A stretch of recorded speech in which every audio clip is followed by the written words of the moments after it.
Committee will come to order.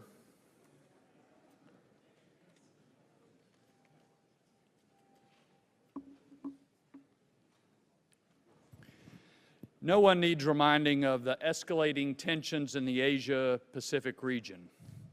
Recent weeks have witnessed intentionally provocative words and actions from the North Korean regime.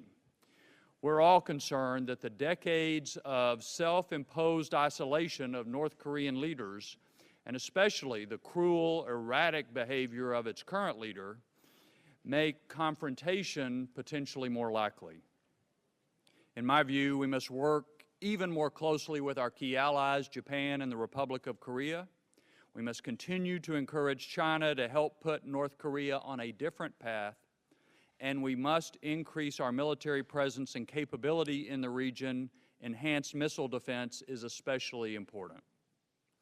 Of course, none of us wants another military conflict on the Korean Peninsula, but we must also remember the lessons of the past. As T.R. Fehrenbach wrote on the first page of his classic history on the Korean War, This Kind of War, quote, "Storm signals have been flying for more than 4 years, but the West did not prepare for trouble. It did not make ready because its peoples in their heart of hearts did not want to be prepared," end quote. Well, whether we want it or not, we have to be prepared. Of course, North Korea is not the only concern in the Pacom area. China continues to build islands in the South China Sea and to militarize them. The future direction of the Philippines is unclear, and we're moving toward a closer relationship with new and developing allies like Vietnam. All of this and more are on the plate of our Pacom commander, Admiral Harry Harris, whom we are pleased to welcome today. Before turning to him, I'll yield to the distinguished ranking member, Mr. Smith, for any comments he'd like to make. Thank you, Mr. Chairman, and thank you, Admiral Harris, for being here and for your leadership in the Pacific. And I agree with the Chairman's comments about the importance of the region. U.S. presence in that region has never been more important. Our presence, working with our allies, can be a calming influence in what is a very unstable place, as the Chairman described. And most disturbing and most concerning, obviously, is North Korea. I would say I don't think we're ignoring it this time. This is not like the first Korean War. I think there's been a great deal of attention paid to this problem in North Korea for several administrations, and I think that's helpful, because the number one biggest thing that we need is a clear deterrent to North Korea. We are not going to make Kim Jong-un a rational leader. We are not going to make North Korea anything other than a pariah state anytime soon, nor are we going to stop them from having some military capability.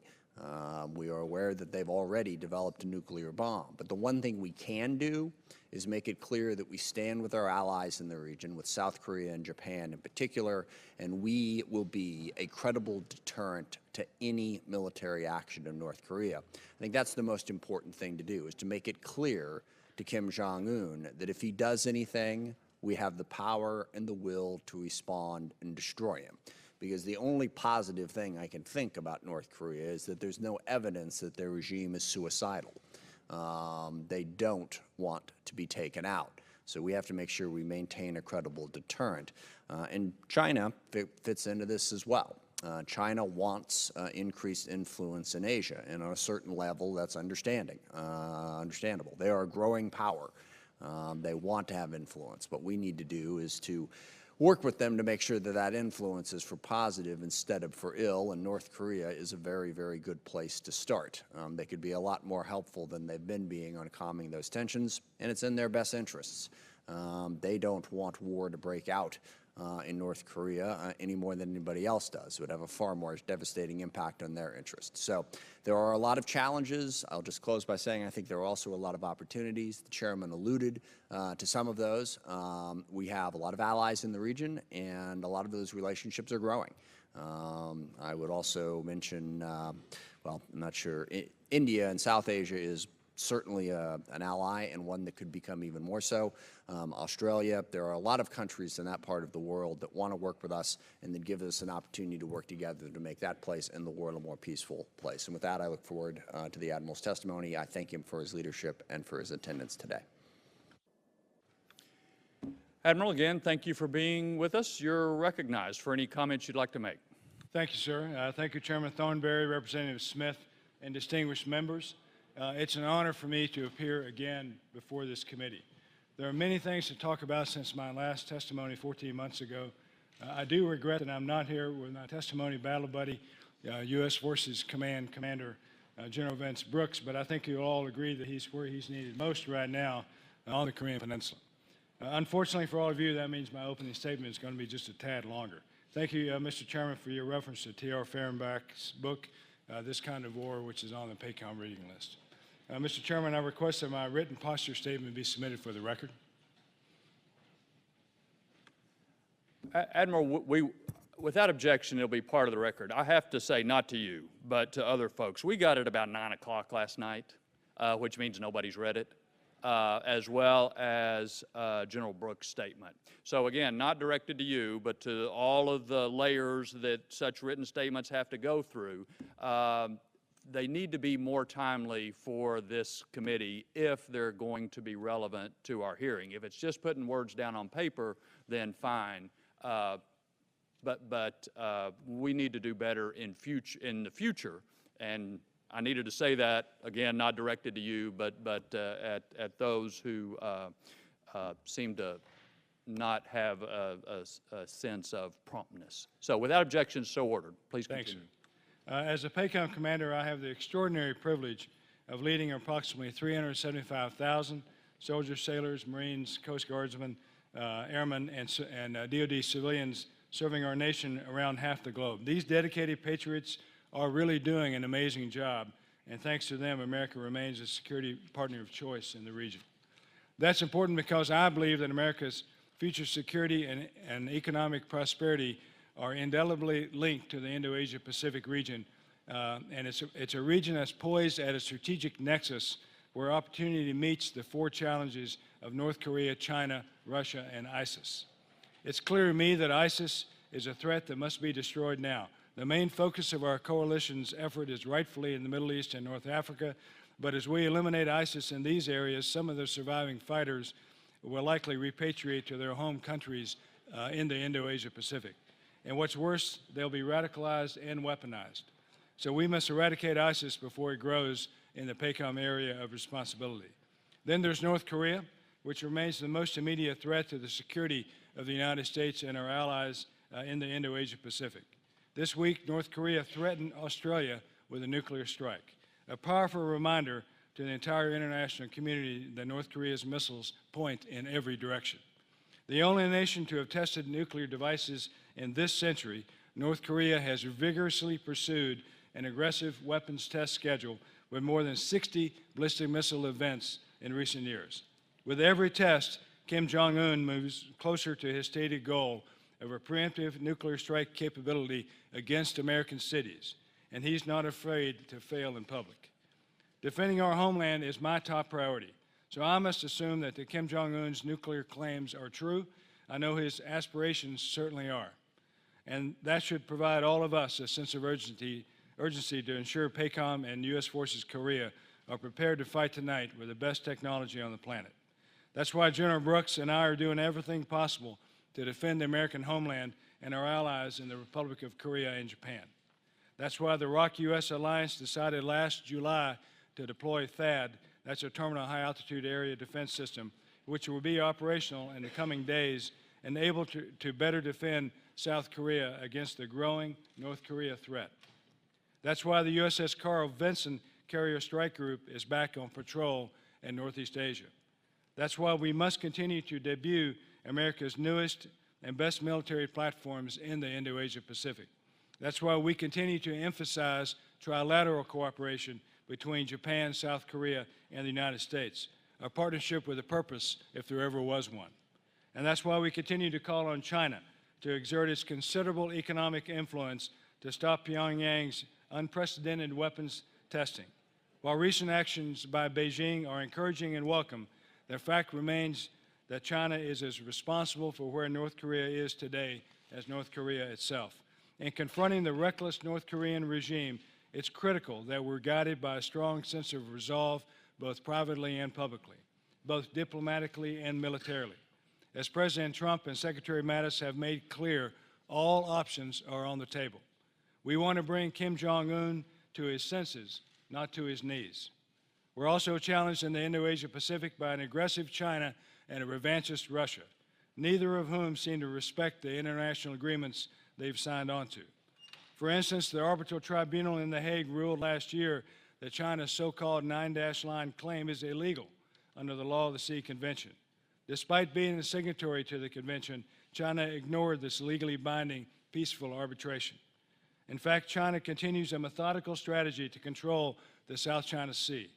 I testified last year that China was militarizing this critical international waterway and the airspace above it by building air and naval bases on 7 Chinese man-made islands in the disputed Spratlys. Despite subsequent Chinese assurances that they would not militarize these bases, today they now have facilities that support long-range weapons emplacements, fighter aircraft hangars, radar towers, and barracks for troops. China's militarization of the South China Sea is real. I'm also not taking my eyes off Russia, which just last week flew bomber missions near Alaska on successive days for the first time since 2014. Russia continues to modernize its military and exercise its considerable conventional and nuclear forces in the Pacific. So, despite the region's 4 significant challenges, since my last report to you, we've strengthened America's network of alliances and partnerships. Working with like-minded partners on shared security threats like North Korea and ISIS is a key component to our regional strategy.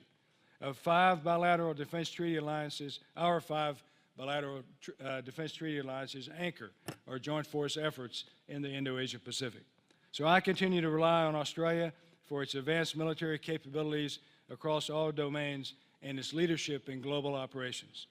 As Vice President Pence and Secretary Mattis reaffirmed during recent trips to Northeast Asia, our alliance with South Korea remains steadfast, and our alliance with Japan has never been stronger.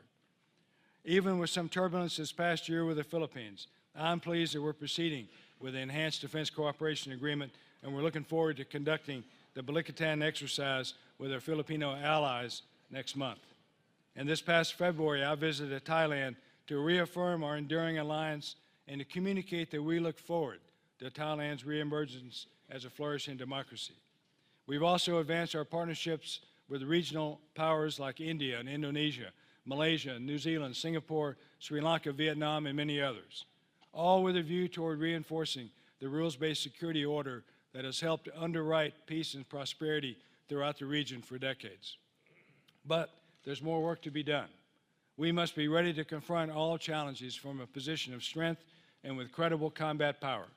So I ask this committee to support continued investment to improve our military capabilities. I need weapon systems of increased lethality, precision, speed, and range that are networked and cost-effective. And restricting ourselves with funding uncertainties reduces warfighting readiness, so I urge the Congress to repeal sequestration and to approve the proposed Defense Department budget. Finally, I'd like to thank the Congress for proposing and supporting the Asia-Pacific Stability Initiative. This effort will reassure our regional partners and send a strong signal to potential adversaries of our persistent commitment to the region. As always, I thank Congress for your enduring support to the men and women of Pacom and to our families who care for us. Thank you, and I look forward to your questions. Thank you, Admiral. Let me just remind all members that immediately upon the conclusion of this open hearing, we will have a closed classified session with Admiral Harris. And it will happen immediately after this open hearing has concluded. I know and when we've done this before, there's been some confusion about time, apparently. So whenever we finish here, it will be upstairs as we usually do. Admiral, I appreciate your very strong comments about budgets. Obviously, that's a key importance to us this week, and no one suffers the consequences of our failure to do our job than you do on the front lines. I want to ask my questions on defending against missiles, and actually I want to ask it in 2 different areas. You described some additional forces that we are putting into the region. I know there have been some press reports that say that somehow those forces are not able to defend against missiles launched from North Korea. Let me just ask, can American military forces in that region defend themselves against missiles launched from North Korea? Mr. Chairman, absolutely. There was an article that came out this morning from one of the outlets that suggested that the Carl Vinson Strike Group, and I think it's appropriate that we're talking about the Carl Vinson here in this room, the Carl Vinson room, that the Carl Vinson Strike Group, with its incredible capability to include two guided missile destroyers, the Wayne E. Meyer and the Michael Murphy, and the Lynx Champlain cruiser, that somehow that carrier strike group would not be able to defend itself against ballistic missiles. I believe that article and articles like that are both misleading and they conflate apples and oranges, if you will. We have ballistic missile ships in the Sea of Japan, in the East Sea, that are capable of defending against ballistic missile attacks. North Korea does not have a ballistic missile anti-ship weapon that would threaten the Carl Vinson Strike Group. The weapons that North Korea would put against the Carl Vinson Strike Group are easily defended by the capabilities resident in that strike group. If it flies, it will die if it's flying against the Carl Vinson Strike Group. So I'm confident in that strike group's ability to not only defend itself, but to project power if that is the call that we receive from the President and the Secretary of Defense, sir. Okay. Well, then let me ask you more broadly about missile defense. We have some limited interceptors in Alaska and California. You mentioned some ships. We are with the South Koreans installing THAAD. So there are several pieces of this. But would you agree with my proposition that we probably need to amp up, to increase our missile defense capability in this region? I agree with you completely, Mr. Chairman. I believe that across the range of integrated air and missile defense, IAMD, that we can and need to do more. I believe that the interceptors that we have that defend our homeland directly in Alaska and California are critical. I have suggested that we consider putting interceptors in Hawaii that defend Hawaii directly, and that we look at the Defense of Hawaii radar to improve Hawaii's capability. I believe that the Flight 9 DDGs, destroyers that are coming online, are exactly what were needed in the ballistic missile defense space, if you will. And those are coming online, and I'm grateful to the Congress for funding those. Okay. Thank you. Ms. Smith. Thank you, Mr. Chairman. Focusing on the Chairman's question in terms of domestic defense, the missiles in Alaska and in California, what greater capability do we need in those missiles? Do we not have enough? Are we not confident that the ones we have are going to work? What capabilities is it that you're specifically focused on? Sir, I'm going out of my level of my range of expertise, because that's a question that NORAD is concerned more with, North American Air Defense Command. But I do believe that the numbers could be improved. In other words, we need more interceptors. And then I believe that for the Defense of Hawaii, which is covered also by those interceptors, could stand strengthening itself. And that's in terms of the Defense of Hawaii radar and potentially interceptors. So that's something we need to study much more deeply, but I think it certainly merits a further discussion. We have one of our key systems that's deployed now in the Pacific, the SBX radar. It's an X-band radar that's on an old oil platform that's self-propelled with a golf ball-like antenna. We only have one of those. And we use it a lot, and you know, we have to be concerned about the material condition of the platform itself, which is old, and the civilian crews that man it.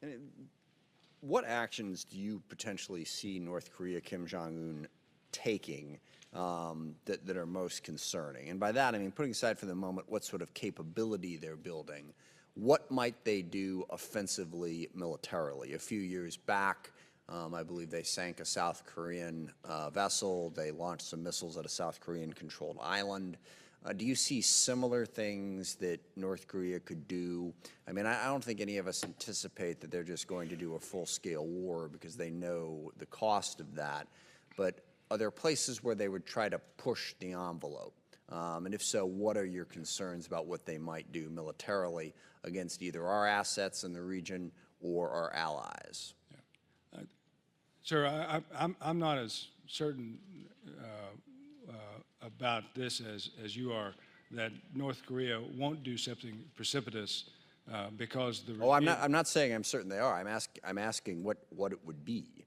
Well, I mean, it could be what we've seen before. I mean, right. Which provocations like the sinking of the Chonan or the attacks right. on Waipido Island and the continuing evolution of their nuclear and their ballistic missile testing. Right. So all of that.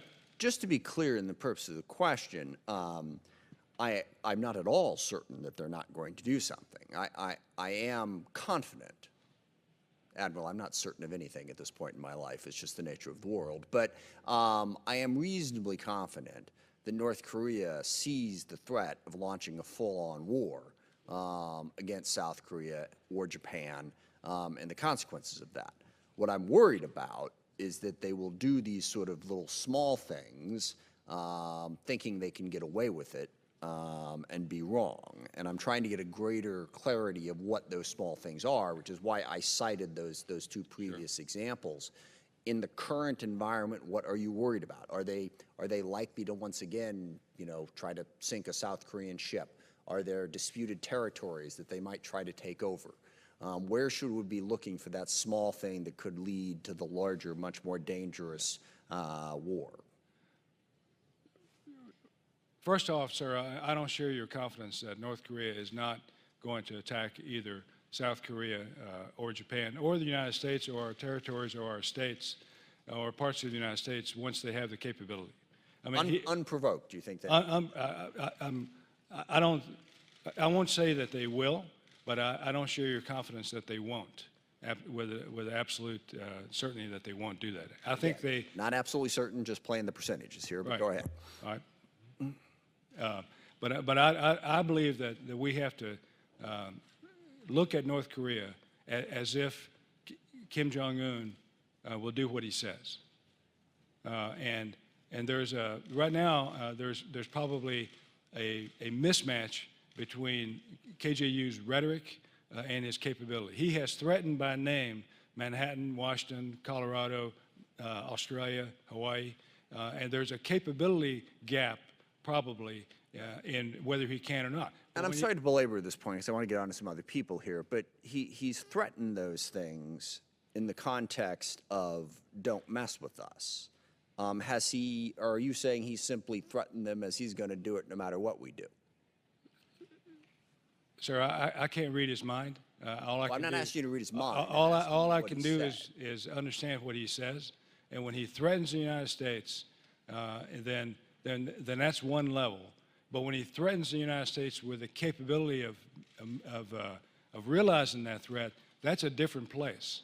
And when that happens, that's an inflection point, and we're going to have to deal with that, I believe. I'll let other folks get in here, and this is probably more for a classified setting, but understanding why he threatens the United States, I think, is enormously important. And again, granting your point that there is no certainty, there is still things that we can learn to understand why those threats are made, and it would definitely inform how we would respond to those threats. So we can do that more in the classified setting. I'll yield back to the committee. Thank you. Mr. Lamborn. Admiral, thank you for being here and for your service to our country. If this needs to wait until the classified session, please say so, but one of the needs you highlighted in your written statement was more munitions. We're running short of some critical munitions. Would you want to elaborate on that, or would we be more specific when we go up to the classified? Sure. I can elaborate on it in general here, and then would ask that we reserve the details for the classified session. In general, we're short on things like small diameter bombs. You know, these are not exciting kinds of weapons. These are mundane sort of weapons, but they're absolutely critical to what we're trying to do, not only in North Korea, against North Korea, but also in the fights in the Middle East. And so we have a shortage of small diameter bombs throughout the inventory. So the stockpile of small diameter bombs that Pacom has, for example, we send them to the fight we're in, and rightfully so, to CENTCOM, to Central Command and AFRICOM. And so that's the fight we're in, and they need them. And so, you know, we send them there, and they use them, which is a good thing. But that means that they're going to be short again, and we're going to send some more. So that's the fight we're in. We're also short in AAW, anti-air warfare weapons like AIM-9X and AIM-120Ds. These are weapons that our fighter aircraft use in air-to-air. I can use more of those. And in a bigger sense, the submarine issue itself. You know, I think our submarine numbers are low and getting smaller. And so the number of submarines, without going into the precise detail here, the Navy can only meet about 50% of my stated requirement for attack submarines. These are SSNs. By the end of the 2020s, and that's based on a submarine force today of 52 SSNs. By the end of the 2020s, that number is going to be down to 42. So the requirement I have is not going to get smaller, but the percentage against the total number of submarines we have is going to be exacerbated because of that. And so those are the kinds of munitions that I worry about. Also, you know, Mark 48 torpedoes and all of that. Thank you, and I hope we can address those issues seriously in the upcoming fiscal year NDAA and appropriations bills. And lastly, what kind of leverage does China have over North Korea? I don't think it's well understood how much, and they don't, I think, admit to having a lot of leverage, but to outsiders, I think we could benefit from your insight. Sure. North Korea is China's only treaty ally. So that says one thing right there. Right? So we have 5 bilateral defense treaties. They're all in the Indo-Asia Pacific, and 2 multilateral treaties, the NATO and the Rio Pact. China has North Korea. So they're obligated by treaty to have this kind of a relationship with North Korea. 80% of North Korea's economy is based on China, exports primarily. So 80% of their economy is based on China. So I believe that's a significant lever that China can employ if it so chose to against North Korea. Thank you. Appreciate your service once again. Mr. Chairman, I yield back. Mr. Larson. Thank you. Thanks, Mr. Chairman. Admiral Harris, good to see you again. Thanks for helping us out last year. You're able to, sorry about that, yeah. You're able to come talk to several of us last year, and I appreciate that. I want to explore a little bit more based on Mr. Lamborn's comments, but specific to on the military side, because we discussed sanctions a lot. We discussed the State Department role, Treasury's role, and with regards to North Korea. But I'm wondering if you have any assessment about China's relationship with DPRK on the military side, and if there's influence, or if you're aware of any influence the PLA can play on DPRK with regards to pursuing both the more advanced nuclear weapons program and missile testing. Yeah, sir, I'm not aware of any direct relationship between the People's Liberation Army and all its various subunits and the DPRK, New People's Army. Yeah, okay, all right, that's great, thanks. Related as well to our relationship or what we're trying to achieve on the peninsula, are you having or do you have any advice on whether or not you feel like you're in the position to sort of play every role, that is, not just the Pacific commander, but also somewhat of a diplomatic role, because We have a Secretary of State position, but we don't have Deputy Secretaries of State. We don't have Assistant Secretaries of State. We're only now getting ambassadors without having anyone. So there's a gap in that policy-making structure and that outreach structure. Are you having to fill that gap? Thanks, sir. You know, I've been accused of many things, but never of being diplomatic. So, but Yeah, I try. All of us here, too. Well, sir. perhaps me. Part of the role of the combatant commander is to have relationships with not only our military counterparts, but also the leadership in the countries and the regions over which we exercise some degree of authority and influence. So I do have relationships with our partner nations, our allies in the region. But, you know, I think the State Department has a key role to play here. You know, I would defer in every case to Secretary Tillerson. Yeah, and my point isn't that you want to fill that role as much as, for whatever reason, the Senate hasn't confirmed, the administration hasn't put up folks to fill in those spots. Sure. And therefore, you're left having to fill the gap with your. And so I'm happy to do what I can in that regard. You know, just recently I was in Thailand and asked to deliver some messages about their return to democracy, which I was happy to do.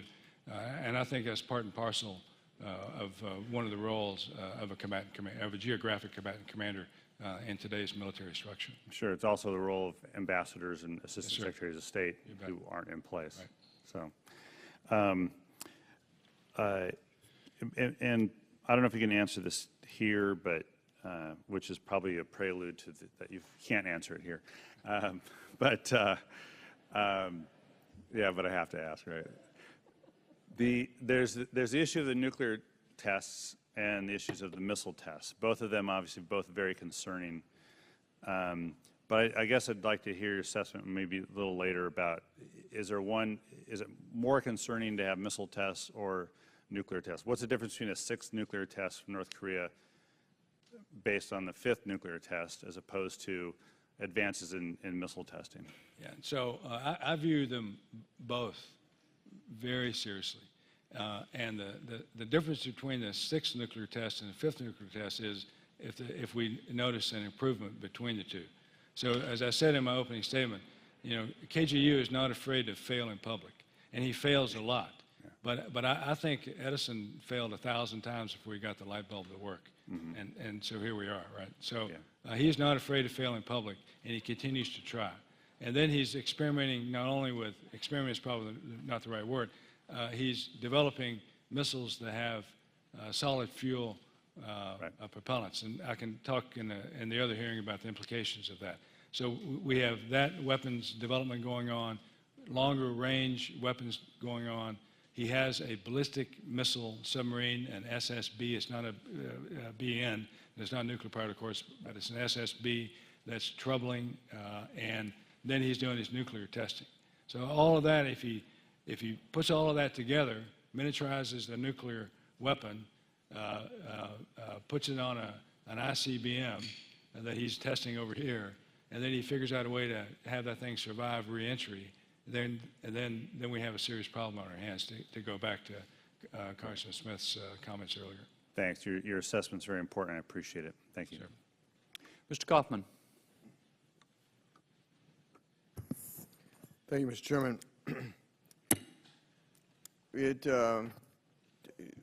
Admiral, could you talk about the value of joint military exercises with South Korea? It seems that whenever we do them, it seems to excite North Korea. Is there an advantage in terms of doing those? Yeah, absolutely, Congressman. I would say it's critical, right? So we are obliged to defend South Korea by treaty. So South Korea is one of those treaty partners. They have a very strong and capable military, as we do. But if we're going to defend them, or if we're going to fight with them on the peninsula, then we have to be able to integrate with their military. We have to be able to work with their military. We have to understand their military, and vice versa. So we share a lot of common systems. You know, anti-submarine warfare aircraft, Aegis weapon systems on their destroyers and our destroyers and cruisers, and on and on and on. And so we have to be able to operate together in peacetime so that we can operate together in wartime if it comes to that. So we're at an armistice now on the peninsula, and that's what we have to do. We have to maintain our degree of readiness, not only unilateral readiness, but also our combined and joint readiness with our brothers and sisters in the ROC military. To what extent would you say that there was pressure by the Chinese government on South Korea to put pressure on them not to accept the THAAD system? There is clear pressure from China, economic pressure, against companies like Lotte Corporation, which owns the place that the THAAD is going to go into, Samsung, and other companies, big corporations in South Korea. And so, I find it preposterous that China would try to influence South Korea to not get a weapon system that's completely defensive against the very country that's allied with China. So if China wants to do something constructive, then they ought to focus less, in my opinion, on South Korea's defensive preparations and focus instead more on North Korea's offensive preparations. And I think we're in a good place. I'm reasonably optimistic now that China is having an influence and they're working in the right direction with regards to North Korea, thanks to the efforts by our president and theirs. Do you think that China holds all the cards in any kind of negotiated settlement to diffuse tensions on the Korean Peninsula? Sir, I don't think they hold all the cards, but they hold a good number of them and important cards, because regardless of whether I think that China's influence on North Korea is waning, it still is the country that has the most influence on North Korea during peacetime. And I think if it came to a harder place, then we would exert the most influence. But in peacetime, China has the most influence on North Korea. Am I correct that the South Korean, or I guess Republic of Korea, security forces have taken operational control of joint military operations, and that we do not have forces on the demilitarized zone? No, sir. The OPCON transfer, the transfer of operational control, that is now pushed to the right, and it's a conditions-based transfer. So the ROK does not have operational control of our forces. But General Brooks, who's the U.S. Forces commander, is also the United Nations commander and the CFC, the Combined Forces commander. So he's actually the commander of all of the forces on the peninsula, including the Korean forces, in terms of war. Is that a goal? Number one, is that a goal, though, operational?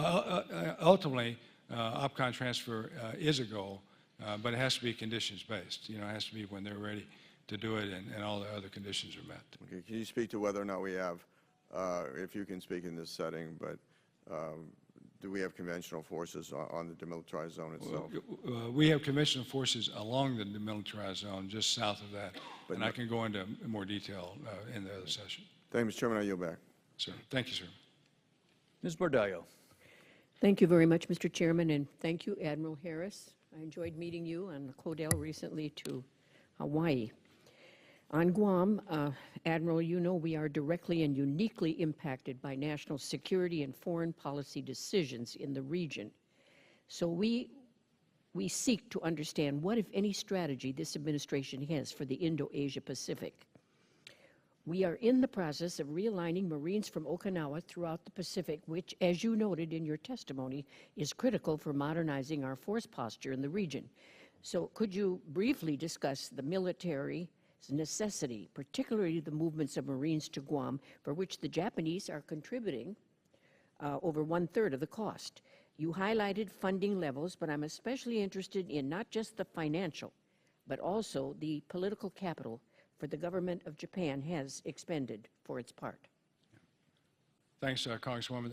The whole issue of moving Marines from Okinawa elsewhere is important to our alliance relationship with Japan. And so the movement involves, today we have roughly 20,000 or so Marines in Okinawa, and ultimately we want to get to a point around 10 or 11,000 or so. And part of that is to move about 4,000 Marines to Guam, about 3,000 or so to Hawaii, and then about 1,300 or so to Australia. So that's sort of the rotation.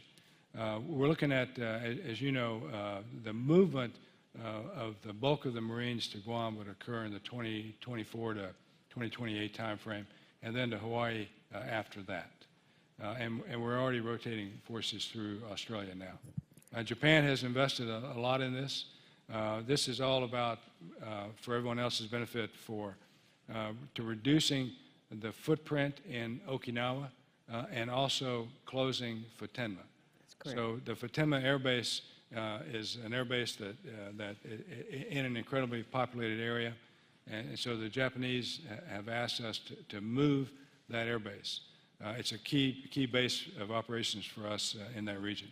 So what we told the Japanese back in the 90s, that we would do that, but their obligations under the treaty is to provide us a place from which to operate. Our obligations under the treaty is to protect Japan.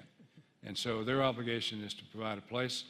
They selected a place called Hinoko right outside of Camp Schwab, and that's kind of where we are. So ultimately, when Hinoko is ready, we'll shut down Futenma and move to Hinoko. But until then, we have to operate somewhere, and Futenma is where we're operating from. Right. And then part of that agreement was to remove a large number of forces from Okinawa, and that's where the relocation to Guam, Hawaii. I think, Admiral, what I'm trying to get is everything is on target. Is that correct? I believe things are on target. I think Hinoko is delayed a little bit. I don't know the amount. Okay. That's something that we'd have to ask the Japanese about. Yeah. But they have said that they would have Hinoko ready by 2022. I testified last year that I thought that was in question.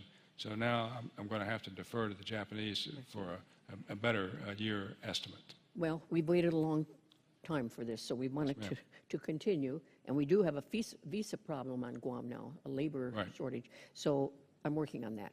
But what importance would you give to the 5th SSN in Guam? Related, would your forces be better enabled by robust ship repair facilities in the Western Pacific? Just a yes or a no. On the SSN in Guam, I'm a big fan of moving the 5th SSN to Guam. It's a Navy decision, and I'm in consultations with Admiral Richardson and the Navy on it. But I believe it's important that we move that capability forward because it gets it closer to the fight. On the ship repair facility, I simply don't know. I would defer to the Pacific Fleet Commander. It's a Navy issue on whether they need a ship repair facility in Guam or if the facilities in Hawaii and eastward are adequate. Okay. I have one last question, Admiral. As you know, a decade ago, Pacom issued a yuan for significantly upgraded offensive anti-ship weapons to keep pace with evolving threats. And Congress has funded a rapid acquisition effort to field this capability. With significant munition force shortfalls, I presume the requirements continue to grow. Would that be accurate? And can you discuss the risk we take with the shortfalls in a standoff weapons like the long-range anti-ship missile? If you could just briefly... Sure. I believe the yuan is as relevant today as it was when Pacom, one of my predecessors, issued, I think it was Admiral Willard, issued it a decade ago. I'm pleased and grateful to the Congress for funding weapon systems like long-range anti-ship missiles, LRASM, putting money against Advanced Tomahawk and SM-6 in the anti-ship mode. So these are helpful, and this is good, and I'm grateful for that. Thank you, Admiral, and thank you, Mr. Chairman. I yield back. Mr. Rogers. Thank you, Mr. Chairman. Admiral, how many of China's land-based cruise and ballistic missiles have a range of 500 to 5,500 kilometers? I believe that number is about 95%. In other words, 95% of China's land-based cruise and ballistic missiles, 95% fall in that range and would be precluded by the Intermediate Nuclear Forces Treaty, INF Treaty, if they were a signatory to that treaty, which they're not. How many land-based cruise and ballistic missiles of that range do you have in your Pacom arsenal? Sir, I have none in that range in my arsenal, nor does the U.S. Military writ large have that, because we are a signatory to INF, and we follow those rules religiously. In your opinion, should we consider renegotiation of the INF Treaty or withdrawing and declaring Russia in material breach of the INF Treaty? Sir, that's a policy question that I know is being looked at, and I believe that there are aspects of the INF Treaty which are salutary. You know, the nuclear part of it that reduces the nuclear weapons and all of that. I am concerned that on the conventional side, both in terms of ballistic missiles and cruise missiles, we are being taken to the cleaners by countries that are not signatories to the INF, because, you know, there's no expectation, right? We should have no expectation that China follow the INF because they're not a signatory to it. On the other hand, General Selva has recently testified that Russia has violated the conventional part of the INF. And so the INF treaty is just us and Russia and a few of the other Soviet successor states, but it's really about us and Russia. And so Russia doesn't adhere to it as strictly as we do. China and other countries, Iran, for example, don't have an obligation to follow it, and they're proceeding apace in their weapons development. The DF-21, DF-26, for example, both would be precluded by INF.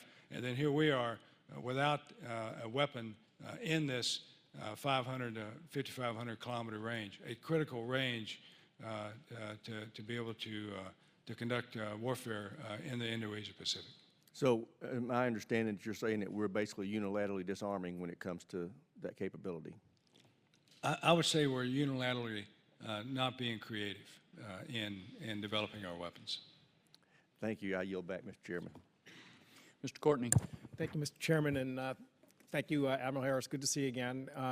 Just want to follow up on your comments to Mr. Lamborn regarding the need for submarines to fill the requirements that you have out there. Again, you mentioned we have a fleet today of 52 going down to 41 in the 2020s. Your testimony on page 16 actually tallied the number of submarines between Russia, North Korea, and China today, which is 160, which again, I think helps sort of frame your comments even more sharply. And last December, Secretary Mavis came out with his force structure assessment, which called, again, for an increase in the fleet size to 355. Mr. Whitman and I just got back a report from CBO a few days ago that talked again about the sort of fiscal challenge of trying to achieve that goal. If you had to prioritize, again, in terms of the fleet architecture about, you know, as we find our way forward to hit that target, you know, what end of the fleet would you really want to emphasize in terms of new platforms to be available? Right. So I'm not a fleet guy anymore. I'm a joint guy. But from a joint combatant commander perspective, I need more submarines. And so in the Navy's plan to build up to 355 ships, 66 of those are submarines. And right now we're at 52 going to 42. And that's completely in the wrong direction. And if we go from 52 to 42 to 66, that would make me a happy combatant commander. Because I would think then that in that number of 66, that I would be able to meet more of the requirements that I'm able to have met now. So I'm really, right now I'm at 50% of my stated requirement. It'll be worse, it'll be exacerbated when we go down to 42, but if we go up to 66, that'll be better. But that number is an important number because it highlights the shortfalls that we are currently in with regards to not only submarines but other assets. So in that 355 ship number is a 12th aircraft carrier and all the ships that go with that. I think these are really important as we move out to face the threats that are going to confront us beyond those that already are extant now. And while we're doing this, China and Russia are significantly improving their submarine capabilities and their anti-submarine warfare capabilities. So today, there's no comparison. I mean, it would be like comparing a Model T to a Corvette. But there's no comparison between a U.S. Virginia-class submarine and anything that China can field. But that's not the point. The point is that in 20 years or so, China will work hard to close that technological gap. And if we don't continue to resource our submarine fleet and our military in general, then they will be able to close that gap. And that would put us I think, in a bad place. Another point in your testimony on page 10 was, again, talking about Russia's more aggressive posture in Asia Pacific. Again, the Pacific Fleet now is a new development in terms of, again, this whole question of your ability to meet requirements. Isn't that correct, that they're now back in business? Yes, sir. Yeah. It is. Thank you. Last week, I had an opportunity to go out and visit one of our Seawolf class subs, which were part of the pivot to Asia, the USS Connecticut, believe it or not. And I raised that point because that sub actually was supposed to be in for repair availability it was a big job. It was supposed to be about 2 years. It ended up being 4 years. And again, it's because of this whole question of the Navy's strain in terms of the public shipyards. I mean, again, that's another part of this story in terms of your ability to get your requirements met when, again, the pipeline in terms of repairs is just not moving fast enough. And again, that obviously was a pretty key platform that you could use right now, I'm assuming. It is. And so, the numbers are affected. The numbers that I get as opposed to the numbers that I've asked for in terms of submarines are driven not only by the number of submarines, so that's the easy answer, 52 spread out across all the combatant commanders, but it's also driven by availability. And the availability is driven by the industrial base and its capacity to repair the submarines that are going in for overhauls and all of that. Right. Thank you. I yield back, Mr. Chairman. Ms. Hartzler. Thank you, Mr. Chairman. Good to see you again, Admiral. Yes, ma'am.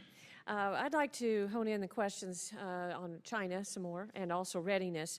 So China has been investing in several next-generation military technologies, including hypersonic missiles, directed energy weapons, autonomous weapon systems, and space-based weapons. Now, are you concerned about the progress China is making in its development of these technologies, and how can the United States maintain its edge? Without going into classified, I'll answer yes to all of that. I am very concerned about their developments in these systems, particularly hypersonics. What we can do is to develop our own hypersonic weapons and improve our defenses against theirs. One of the problems we have, though, is this INF treaty issue before. So hypersonics, that could match the Chinese weapons would be precluded by INF. So we're precluded from developing land-based weapons that can match the Chinese land-based weapons by treaty. Okay. Yeah, that's an excellent point. I'm glad my colleague brought that up. We need to address that for sure. What is your assessment of China's use of hybrid warfare methods, and how does China influence or otherwise affect our Asian partners and our allies? Yeah, so I believe that China is a learning machine. They're a learning organism, and they have watched the Russian example in Ukraine, and they are applying aspects of that in the South China Sea, particularly with their maritime militia, which is a compilation of fishing boats, merchant ships, and other small ships and entities that roam throughout the South China Sea. And they're using these in lieu of great hull, military ships. And I think they're having some effect with them, and we need to continue to monitor that activity and to call them on the carpet when they do something that would be counter to good seamanship and the like. In addition to their economic strategy, which I'm very concerned about too, very shrewd on their part. But I want to move to readiness. So we've heard from the service chiefs and vice service chiefs of all the military branches, and there are a few common themes, such as due to our inability to modernize our forces, our adversaries have closed the capability gap we once enjoyed. They also shared the quality and quantity of training opportunities have declined significantly over the past several years, which has decreased our readiness. And they have talked about how our forces are undermanned. So I'm wondering how these factors have affected you in Pacom.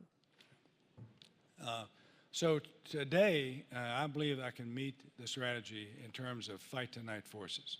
And so that involves, principally we're worried about North Korea. So my forces are ready to fight tonight if called on to do that. What the readiness shortfalls and the challenges that the services have and how that affect me is on follow-on forces. So, the fight tonight is really, literally, it's tonight. But a lot of those forces, though, come from the mainland United States. And so that's an issue. And then the follow-on forces, the surge forces, how good is our airlift? How good is our sea lift? How can we get all this stuff out there? And I worry about that quite a bit. And I think the lack of a budget is going to hurt us if we don't get one. Hopefully we will address that this week. Now, you've talked a little bit about the South China Sea and what they're doing, and China's attempts at land reclamation and expansion in that area, coupled with its growing military capabilities, as you know, are causing tension across the globe. If these tensions continue to rise to the point where military confrontation is necessary, are you confident in both the quality and quantity of forces you will receive from the services? And will you have enough weapons and assets with access to the threat in order to reduce the risk to our forces and maximize their capability? So I can get into more details in the classified hearing on that. But I am concerned about China's bases in the South China Sea, because that complicates the anti-access air denial problem that we face if we're called upon to conduct operations against China. Great. I'll look forward to visiting with you in the classified setting. I yield back. Thank you. Mr. Moulton. Thank you, Mr. Chairman. Admiral, thank you very much for joining us here today. I was the gentleman who asked Vice Chairman Selva about the Intermediate Nuclear Forces Treaty, the treaty that President Reagan signed in the mid-1980s with the Soviet Union. So I wanted to start with that, following on my colleagues' questions. What has been our response to Russia's violation of the treaty? Sure, I don't know what our... I'm not aware of a response either. I know that General Selva brought it up. Yeah, I'm not aware of any response either. Typically, when one party to a treaty violates the treaty, what do you try to do? You try to hold that party accountable. So there are other options than simply withdrawing from the treaty ourselves. Is that right? Right. Have we thought about having such a treaty with China as well? I have not, and I'm not aware of discussions that would bring China into either the existing INF treaty or a separate treaty with China. When the INF treaty was signed back in '85, it was a bilateral treaty in a bipolar world. Now we're in a multipolar world with threats that we weren't thinking about in 1985. I agree. I think President Reagan would be pretty shocked to hear that our initial response to Russia's violation of the treaty would be simply to abrogate the treaty ourselves. But I want to go back to North Korea. The Trump administration has said that, quote, all options are on the table regarding a preemptive military strike. What range of options do we have? We have the full range of options, whether it's continued negotiations, continued... so sorry, Admiral, specifically military options. I mean, what effective military options we would have to counter the North Korean threat with a preemptive strike? The full range of options on the military side, whether it's presence operations, pressure operations, or kinetic operations. I'm asking specifically about a preemptive strike. Okay? Not about continued pressure, not diplomatic pressure, not the presence of our submarines or carriers. But what sorts of preemptive strike options do we have against the North Koreans? I'll just say, sir, that we have a lot of preemptive options, but I couldn't begin to talk about them in this hearing. And what would a typical response, you think, be from the North Koreans to such a preemptive strike? Depends on the level of the preemptive strike, sir. Would we be able to take out their artillery aimed at Seoul? I believe that we would have the ability to affect North Korea's military calculus in preemptive strikes, depending on the type of strike. But I'm really treading on. I'm not asking you to get into anything classified. There's been a lot of unclassified material about this. But nothing for me. But my concern, Admiral, is that when you look at the options that we have in terms of a preemptive strike, there's not a lot we can do about North Korea's artillery, and this has been well discussed in the open press. That a lot of South Koreans and Americans in South Korea might die if that option were exercised. Would you agree with that assessment?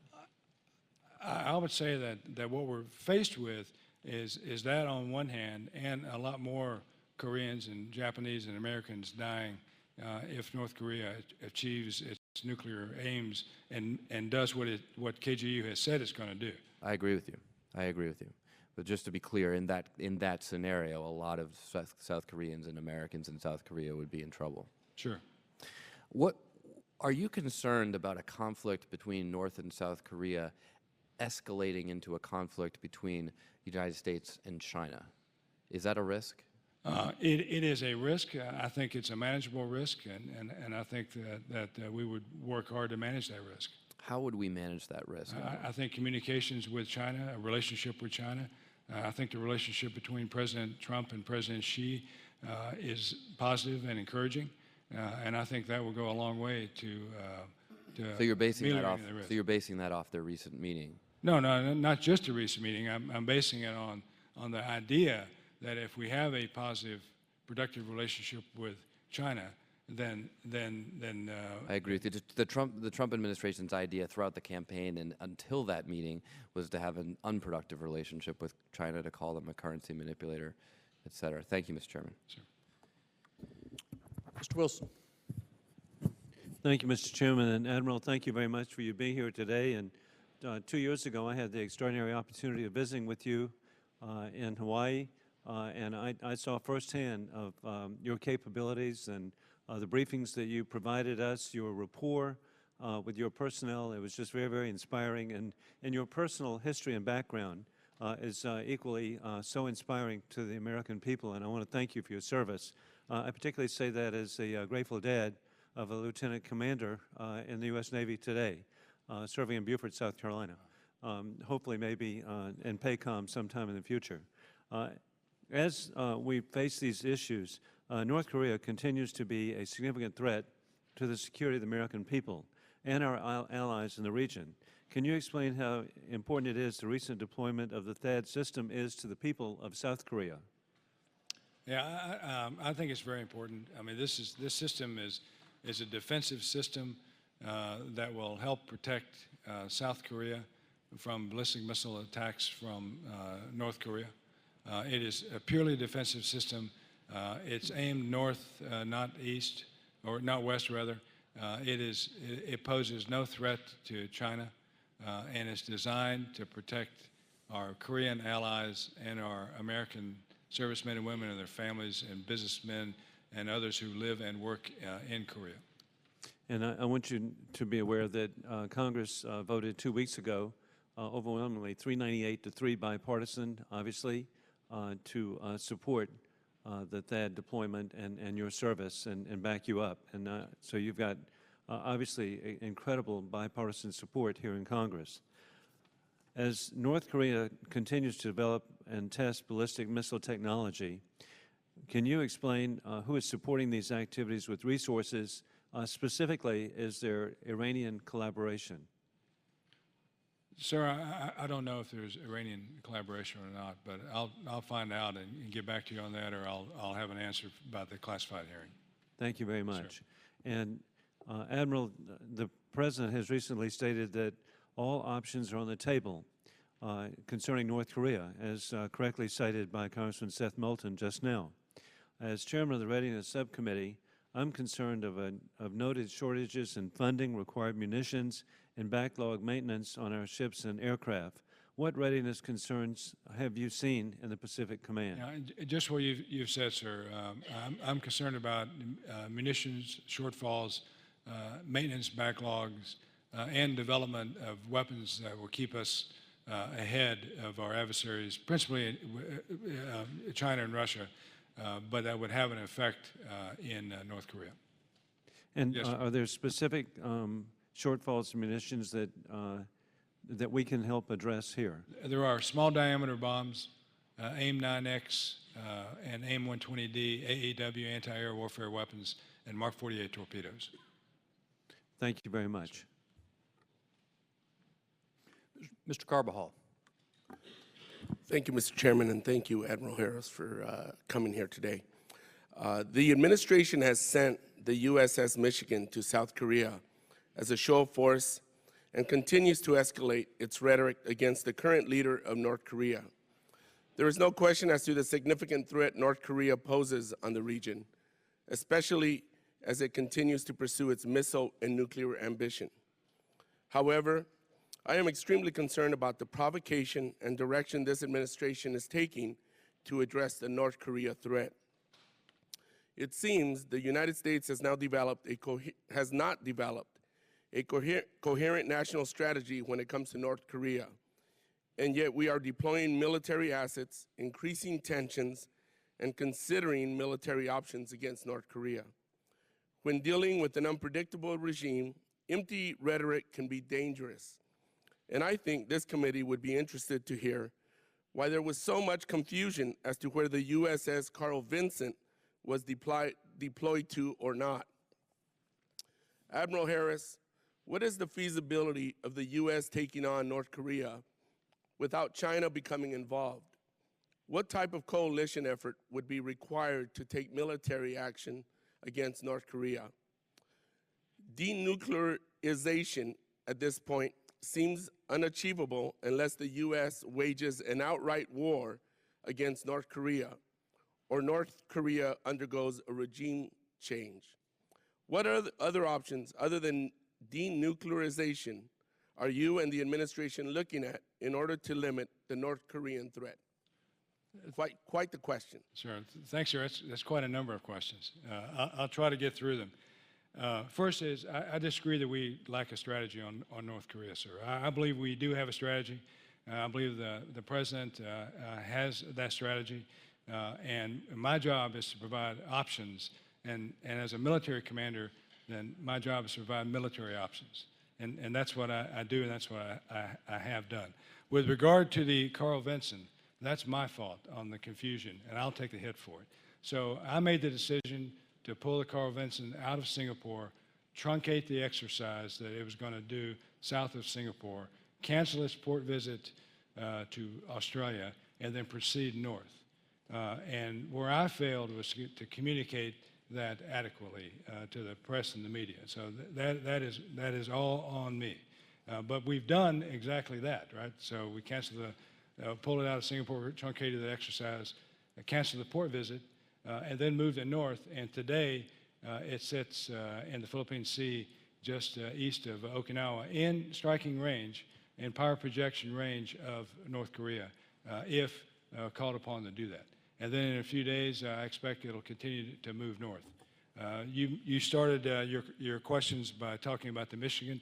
The USS Michigan and SSGN, a guided missile nuclear-powered submarine, is in fact in Busan, Korea now, as a show of solidarity with our Korean allies. It'll be there for a few days, and then it will leave port and be operating in the area. This is a show of solidarity with our South Korean allies and a flexible deterrent show of force to North Korea, should they consider using force against South Korea.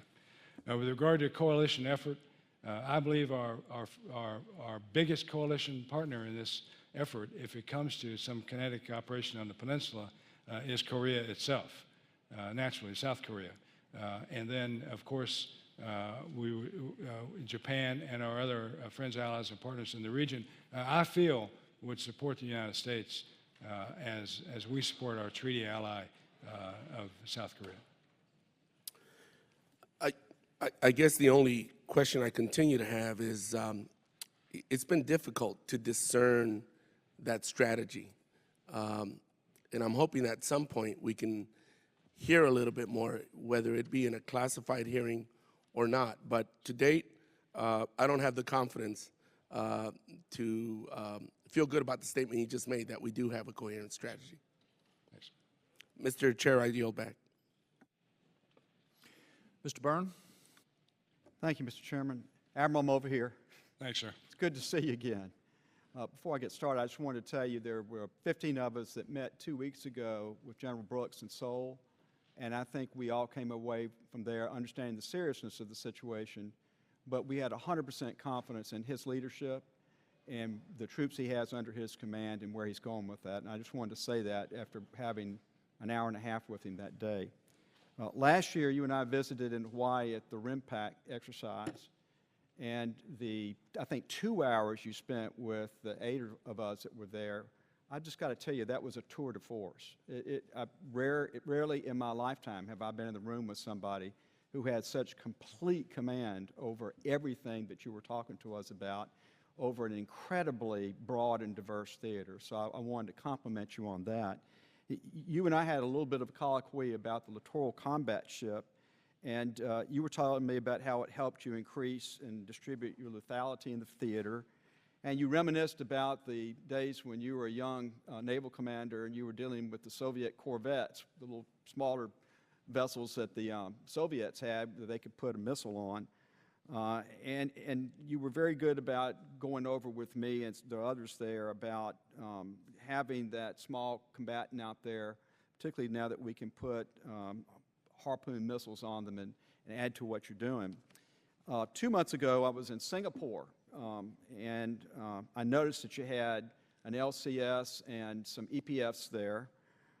Last week, Admiral Gabrielson stated, we're ready and excited to welcome multiple LCSs to the region and put them to work, and there's no shortage of meaningful work for these ships.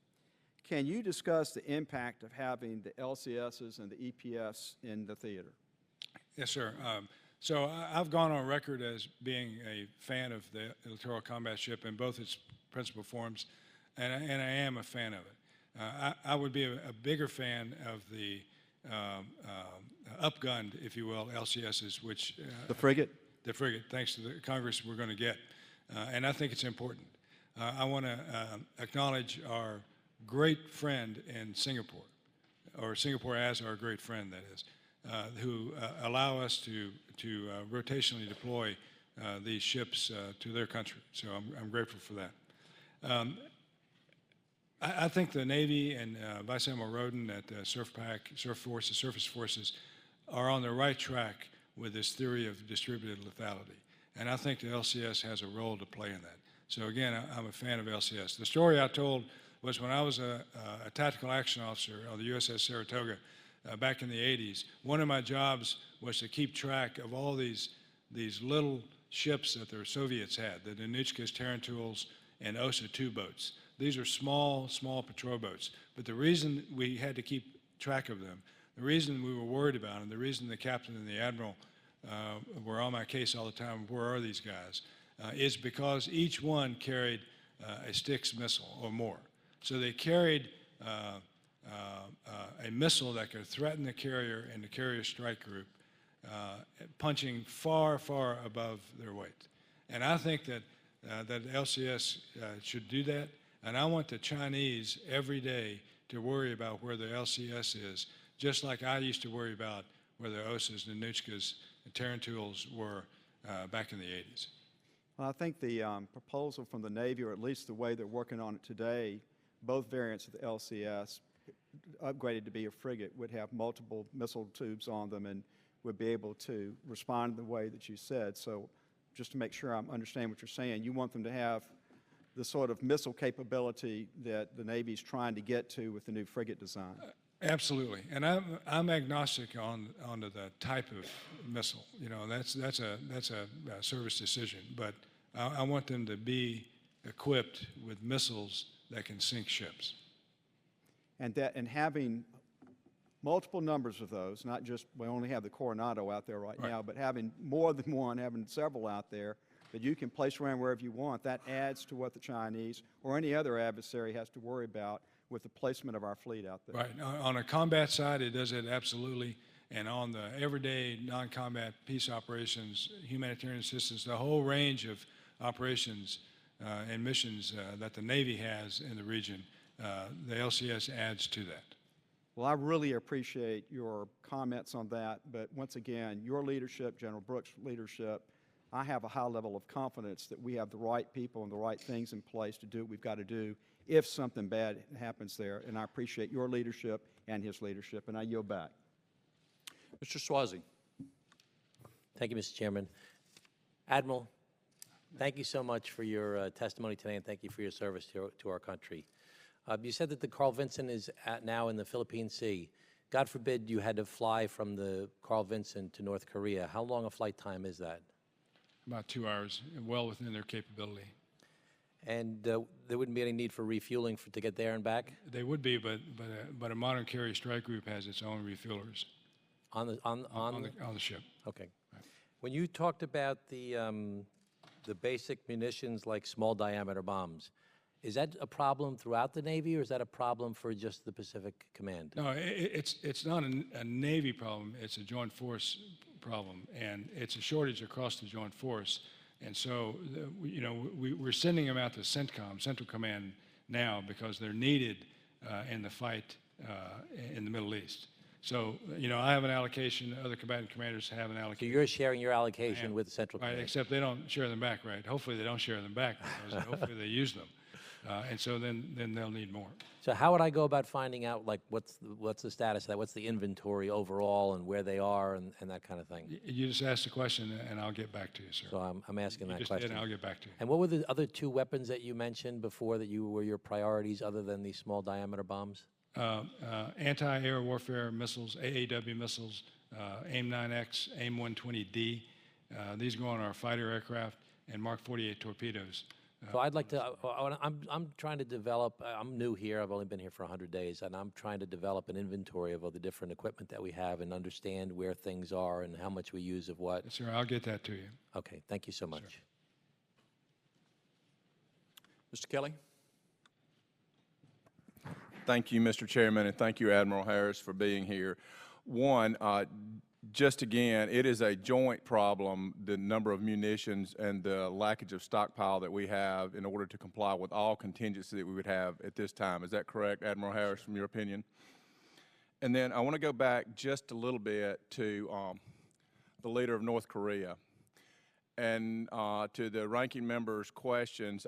Like you, I don't share the same confidence that he understands the cost-benefit analysis of any actions towards the United States. And I thank you for being on the front lines, you and all our service members for being on the front lines every day. Do you know of any source other than, I guess, maybe China, but do you think, based on the news sources and the people around him that are his advisors, do you think he gets any advice that he cannot totally annihilate the United States? Do you think there's any source that he gets that from? I do not. In his circle of advisors, you know, they pretty much, you know, follow his line, or he pretty much eliminates the source of distrust or questioning.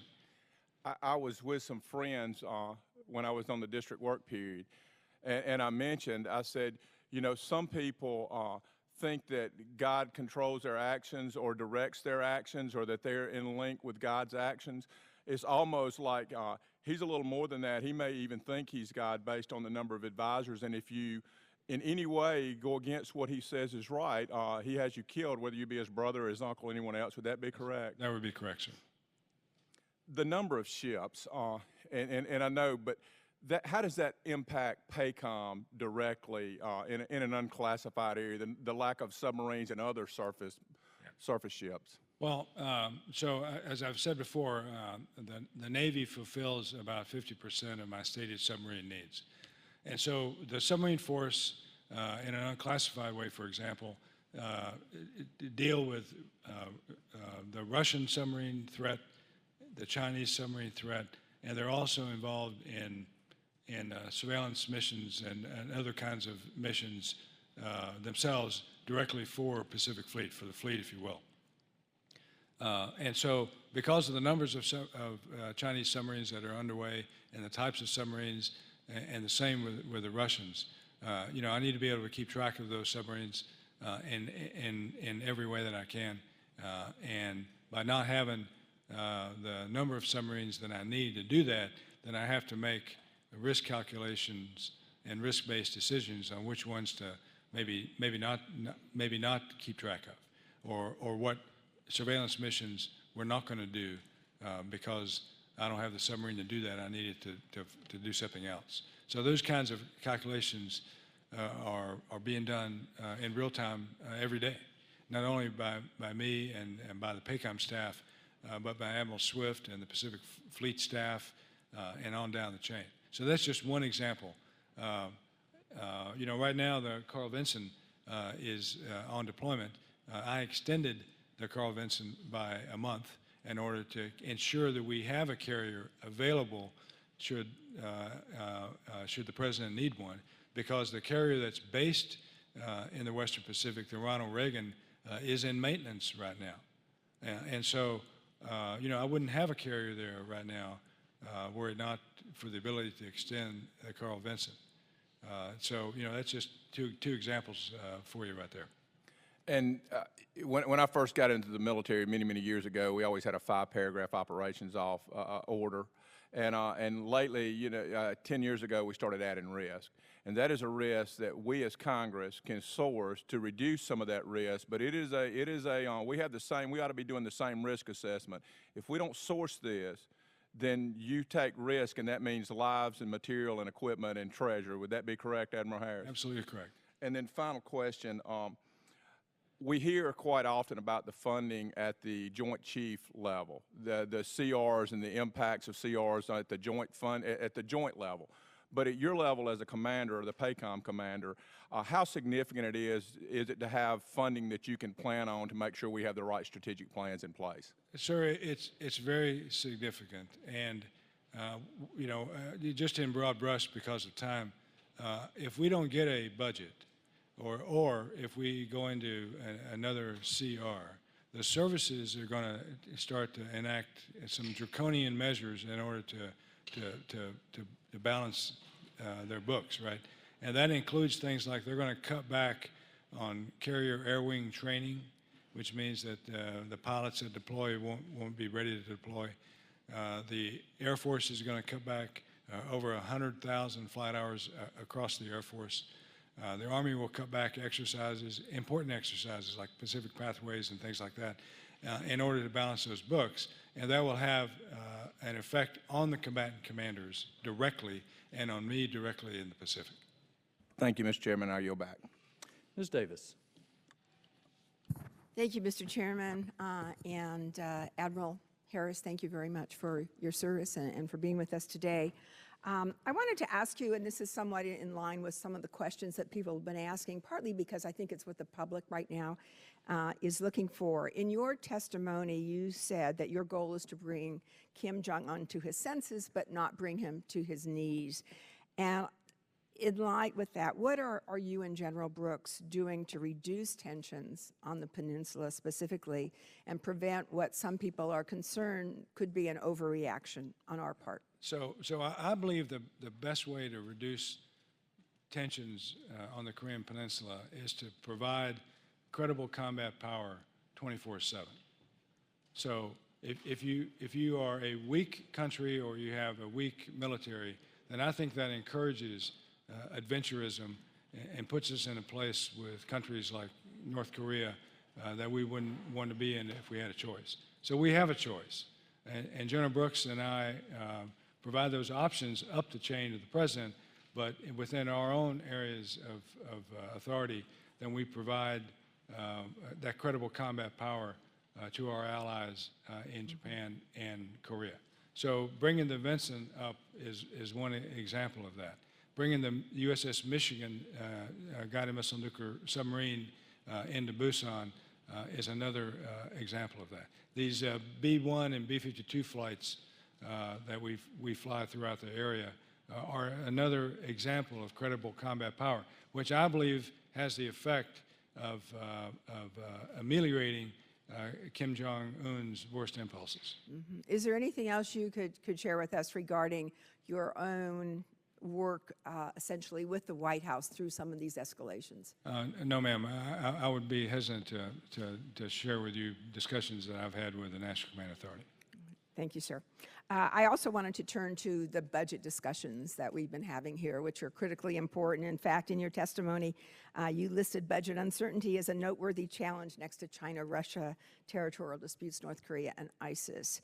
And when General Milley was here just a few weeks ago, he talked about the fact that what he views here in Congress actually is professional malpractice if we don't pass this budget and get on with this important work. I suspect you probably share that sentiment in some way? I wouldn't be quite as forthcoming as General Milley is, ma'am. Uh-huh. But it's a real critical need. I'll say that the need is there without criticizing the Congress by name. Congress. But the need. But sometimes that's appropriate, right? Okay.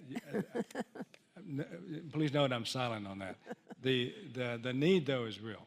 I believe we must have a budget, and I believe we must repeal sequestration. Yeah. Otherwise, it's going to put us in a very bad place. And those signals I was talking about earlier, the signals that I talked about earlier with North Korea and all that, the KGU will interpret that in a bad way.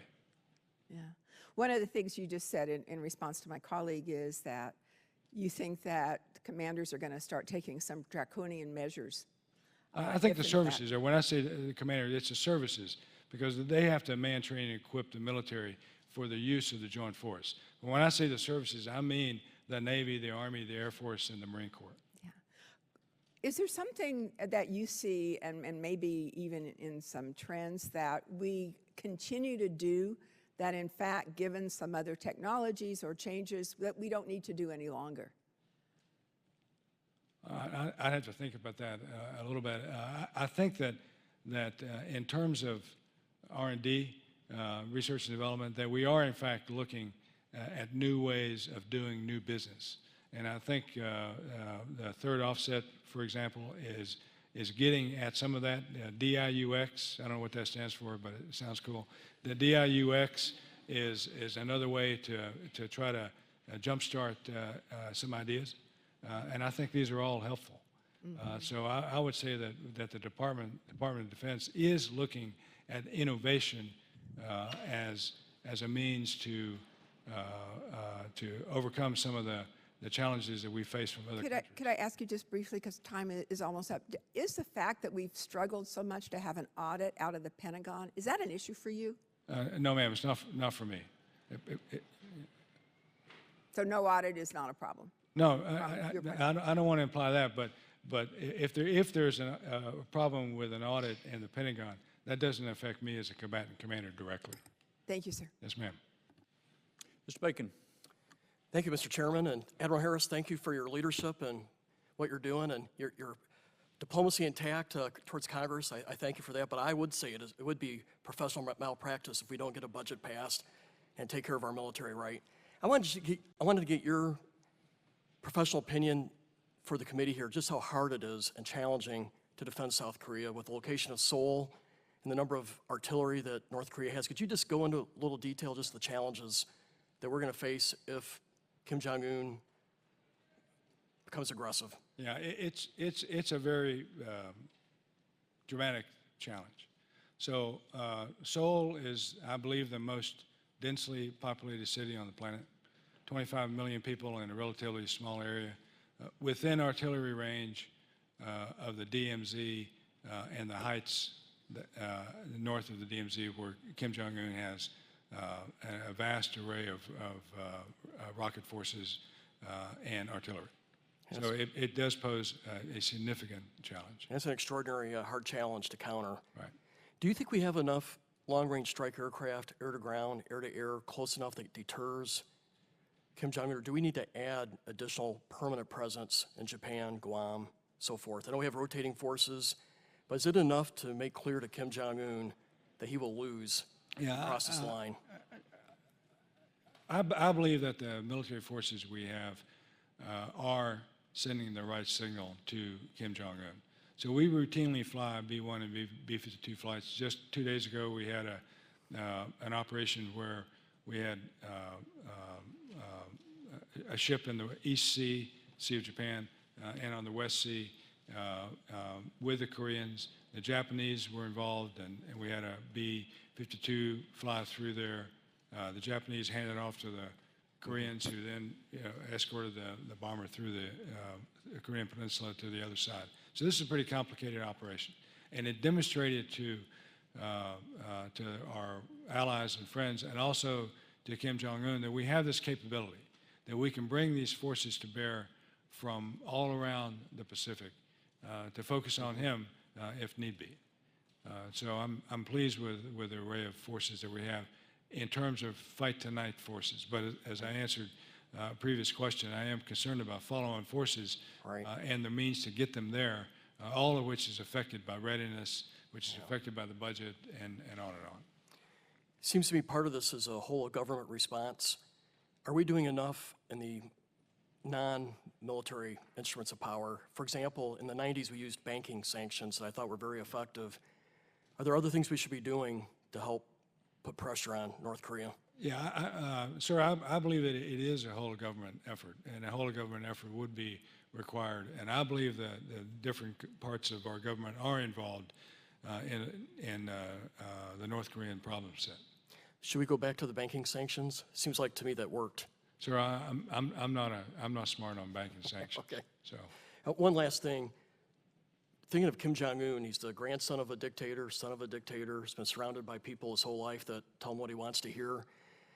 So we sort of question his rational decision-making on this. But how would you interpret his strategic objectives? What is he trying to pursue? What's his goals with his behavior?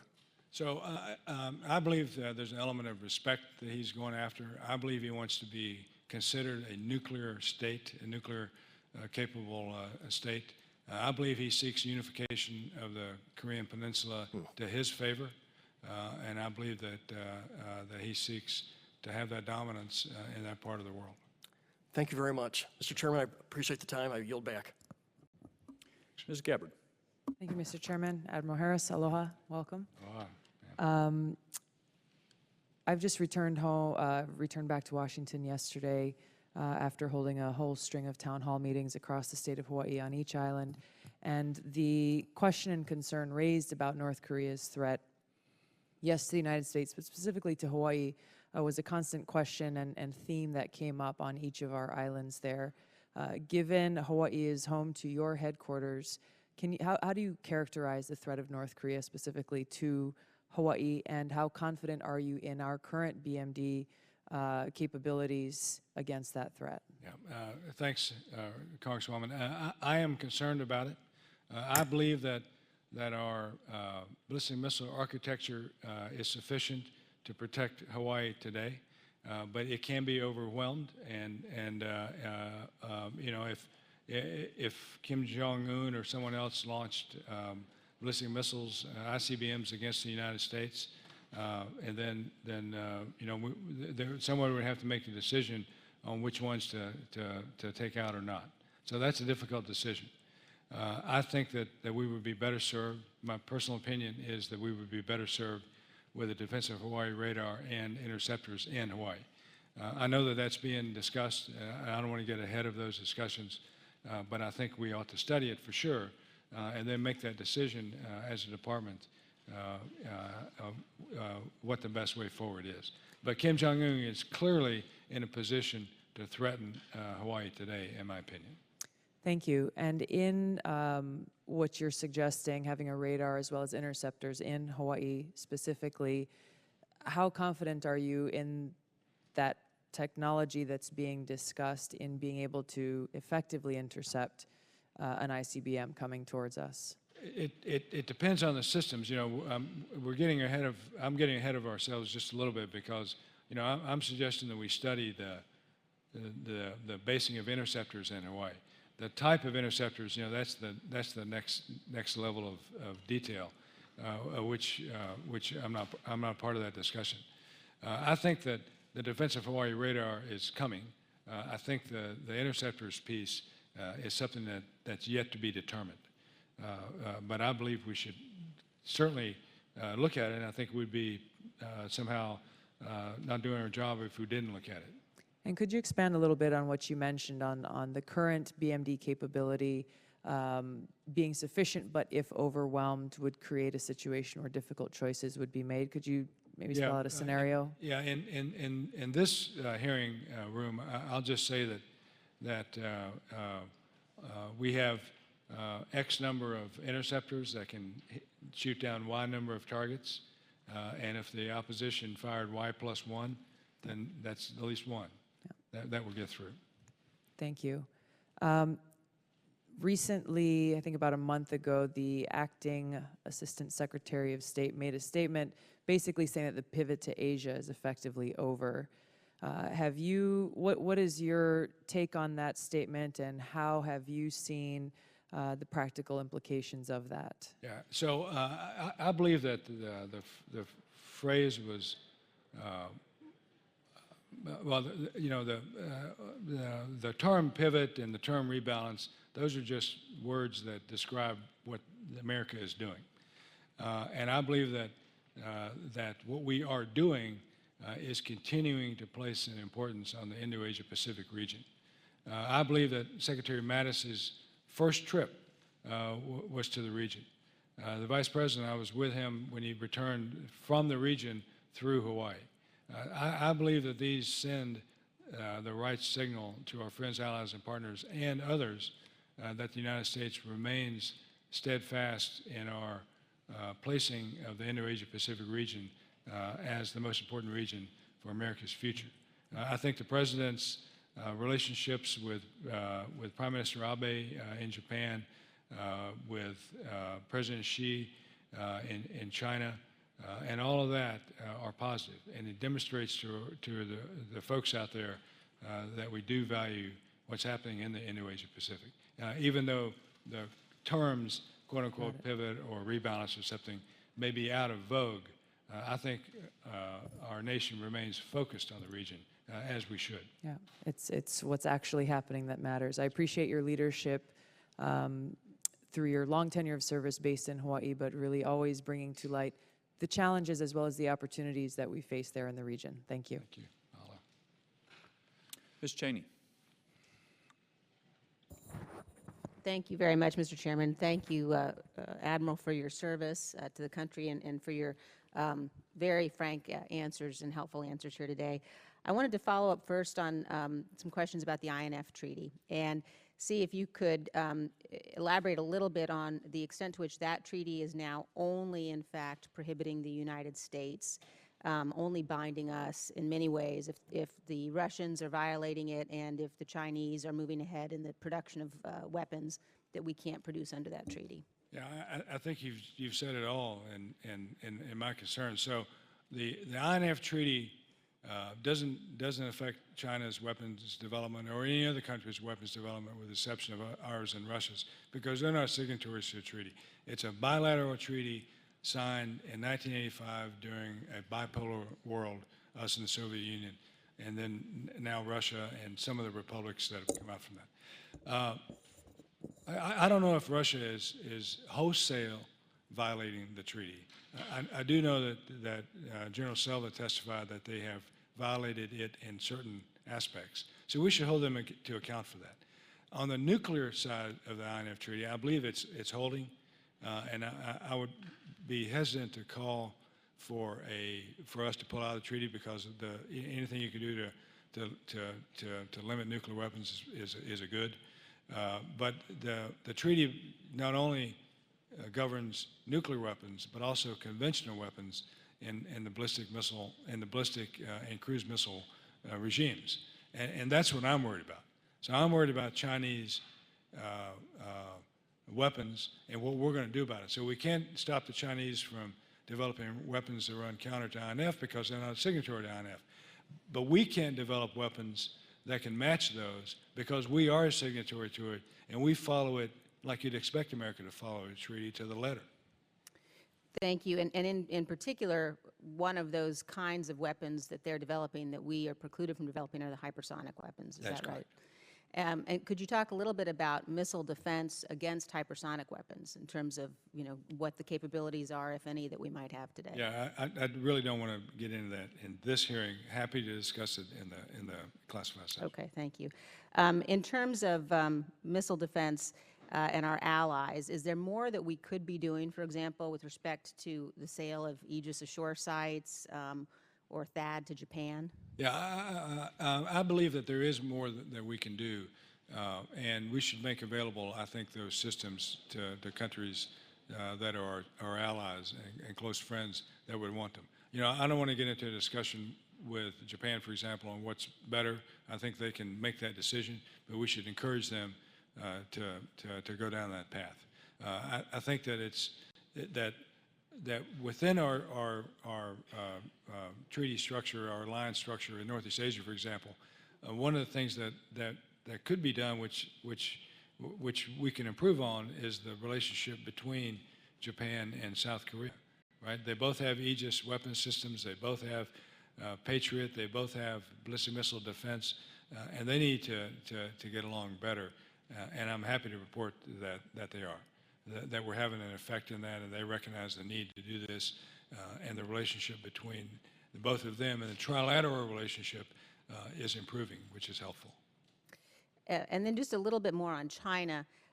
It has long been sort of the policy, including in the previous administration, the Bush administration, the Obama administration today, that we need to get the Chinese to put pressure on North Korea, as you've discussed it at some length here. But could you talk a little bit about what you see as their real interest? I mean, if you look at the developments that they're making to prevent us from access in the same area, how much do we really think we could count on them in terms of some of their interests seem very aligned with the North Koreans' interests?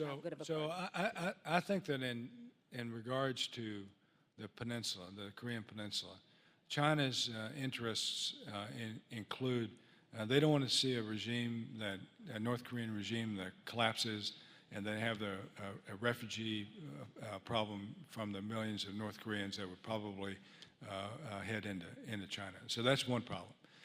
They don't want to see a unified peninsula that's unified with Seoul, Korea as its core. They don't want an American ally on their borders. So that's problematic for them. So those are I think they're historically their big concern with what's happening on the peninsula, and that has driven their actions. That has driven them to be helpful in some points and less helpful in others, both in terms of actual things and in the temporal sense. But I think that President Trump has convinced President Xi that there are other benefits to having a denuclearized North Korea, and it's to China's benefit that it be that way, and then we'll go forward and see where it goes. And I think it's early days for sure, but China seems to be helpful here, and I want to acknowledge that and be optimistic. Thank you. I yield back, Mr. Chairman. Mr. O'Halloran. Thank you, Mr. Chairman. Admiral Harris, thank you for being here today, and really want to thank you and all of your women and men underneath your command. I'm going to get off of the subjects that we'll deal with in the classified meeting, but I want to go back to ISIS for a second. You had mentioned that there were ISIS-inspired terrorism in Bangladesh, Indonesia, Malaysia, and the Philippines. These countries don't have the best history as far as being able to adapt to those types of situations, and there are countries also that are within your area that could be helpful in the future. How do you see this developing as far as if ISIS does get in there, how do we address that situation, and how confident are you that they are able to address it themselves or need our help? So I'm encouraged by the activities of those countries, the Philippines, Malaysia, Indonesia, and Bangladesh, principally because they understand the problem set. And one of the subordinate commands to Pacom, Special Operations Command Pacific, or SOCPAC, is involved in advising and assisting the militaries of those countries. And I think that's important. And so SOCPAC is in the southern Philippines, for example, helping the AFP, the Armed Forces of the Philippines, go after the problem set themselves. So this is a Philippine problem set. The Philippine authorities are the ones taking direct action, and we're helping them where we can and where they want to have help. So I think that's the approach that's good for the Pacific, and it's working, I think, right now. And do any of these countries, Admiral, have the ability to assist in anything that would occur in the South China Sea?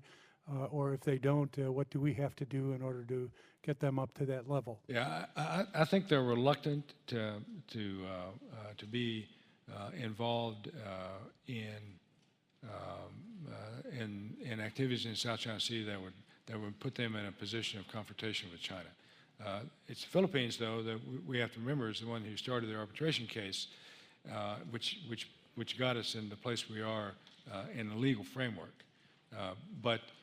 You know, these countries are subject to economic pressures and other pressures from China, and they all have issues. Not all of them, but Malaysia, for example, has issues in the South China Sea with China, as does Indonesia and an area north of Natuna, and Malaysia is with the South Laconia Shoals, and all of the issues that we know about with the Philippines. So I think that we need to encourage them to stand up to China, and we need to backstop them where we can, especially with countries that we're allied with, like the Philippines. They are a treaty ally of the United States. But the Philippines also have some internal problems, leadership-wise, that can cause us some problems. I guess from your remarks, I'm going to take it that depending on them for substantial help in that area is probably minimal. Okay. Mr. Chairman, I yield. Mr. Banks. Thank you, Mr. Chairman. Admiral Harris, thank you for being here today. In 2010, a Republic of Korea Navy ship was sunk by what is believed to be a North Korean torpedo. That same year, the U.S. Navy issued an urgent operational need to accelerate the development of the Navy's surface ship torpedo defense system, which provides advanced torpedo detection, classification, and countermeasures system to protect the Navy's high-value surface ships and aircraft carriers from increasing torpedo threats. Since then, torpedo threats have continued to increase, with adversary submarines operating within torpedo range of carrier battle groups, as evidenced by encounters in 2015 with the USS Ronald Reagan Battle Group, and today highlighted by the current and aggressive threats we face from North Korea. I understand that 4 systems have been successfully tested, installed, and deployed since 2014 to help counter this threat, with over 20,000 operational hours on board high-value units. However, I also understand that budget constraints may be threatening the further development and deployment of this system on all CVNs. This is particularly concerning considering the recent provocations from our adversaries and specific threats this week from North Korea stating their intent to seek to sink a U.S. Navy strike group led by USS Carl Vinson. With nearly $530 million invested in this technology to date, is there a renewed priority to ensure this system development continues and is rapidly deployed on every high-value unit in our fleet? Yeah, sir, I'm not an expert on the system, but I will say that the budget constraints are such that the Navy will have to make difficult decisions, and this will likely be one of those decisions that'll be made. The system will be cut if we don't get the budget, or if the Navy doesn't get the resources that is asked for. Can you defend the priority? I don't know what the Navy has put above this in terms of other systems that they would keep, and this one they would cut.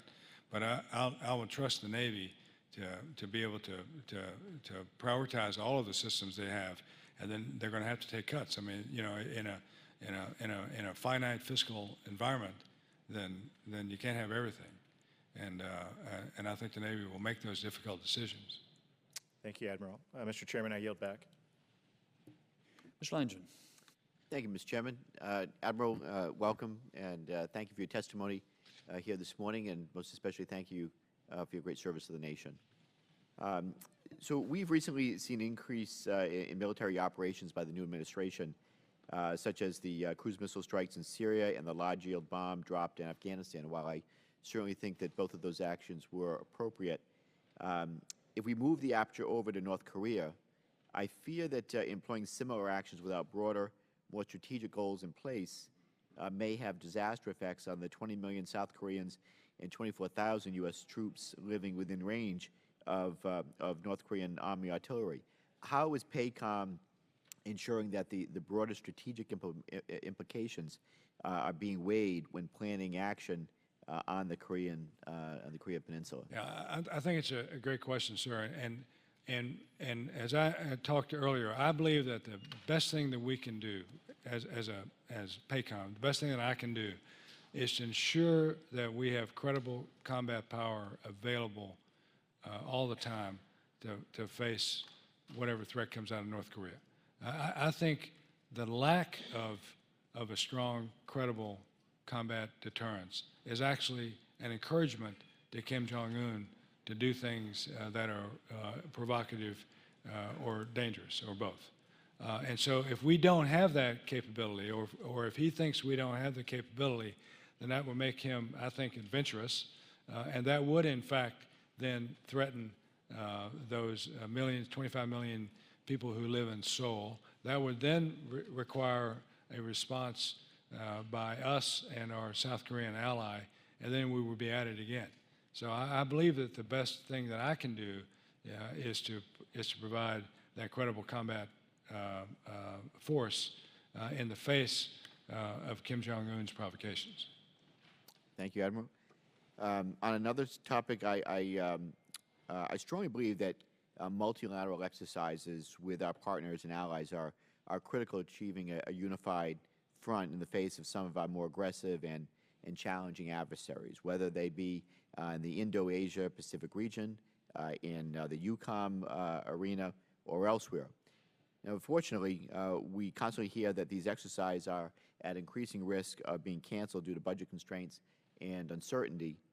What lessons do you fear we risk losing if we're unable to work with our allies? And will these partnering countries seek or be approached by other powerful nations in the region to fill the void that the U.S. leaves?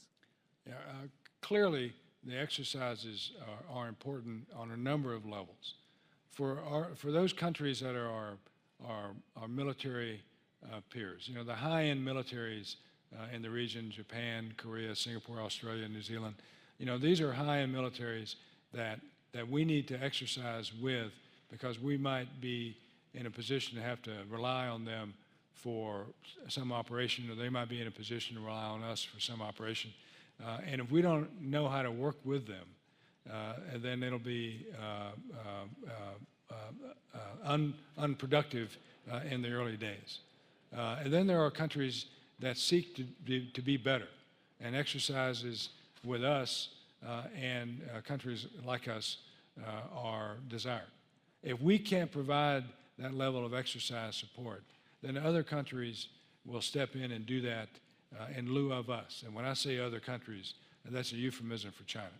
And so China will step in, and they will become, or they will try to become, the security partner of choice, if you will, for countries that we are their security partner of choice today.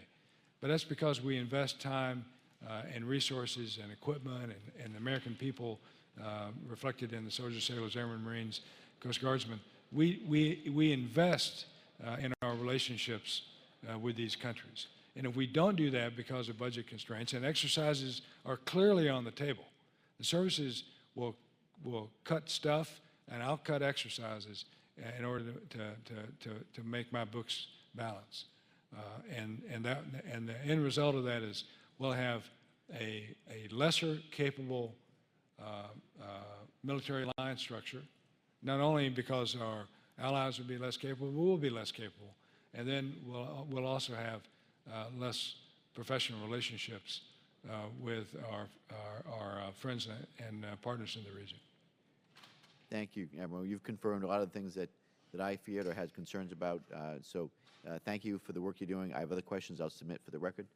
But Admiral, thank you for your service and the extraordinary work you're doing. I yield back. Mr. Franks.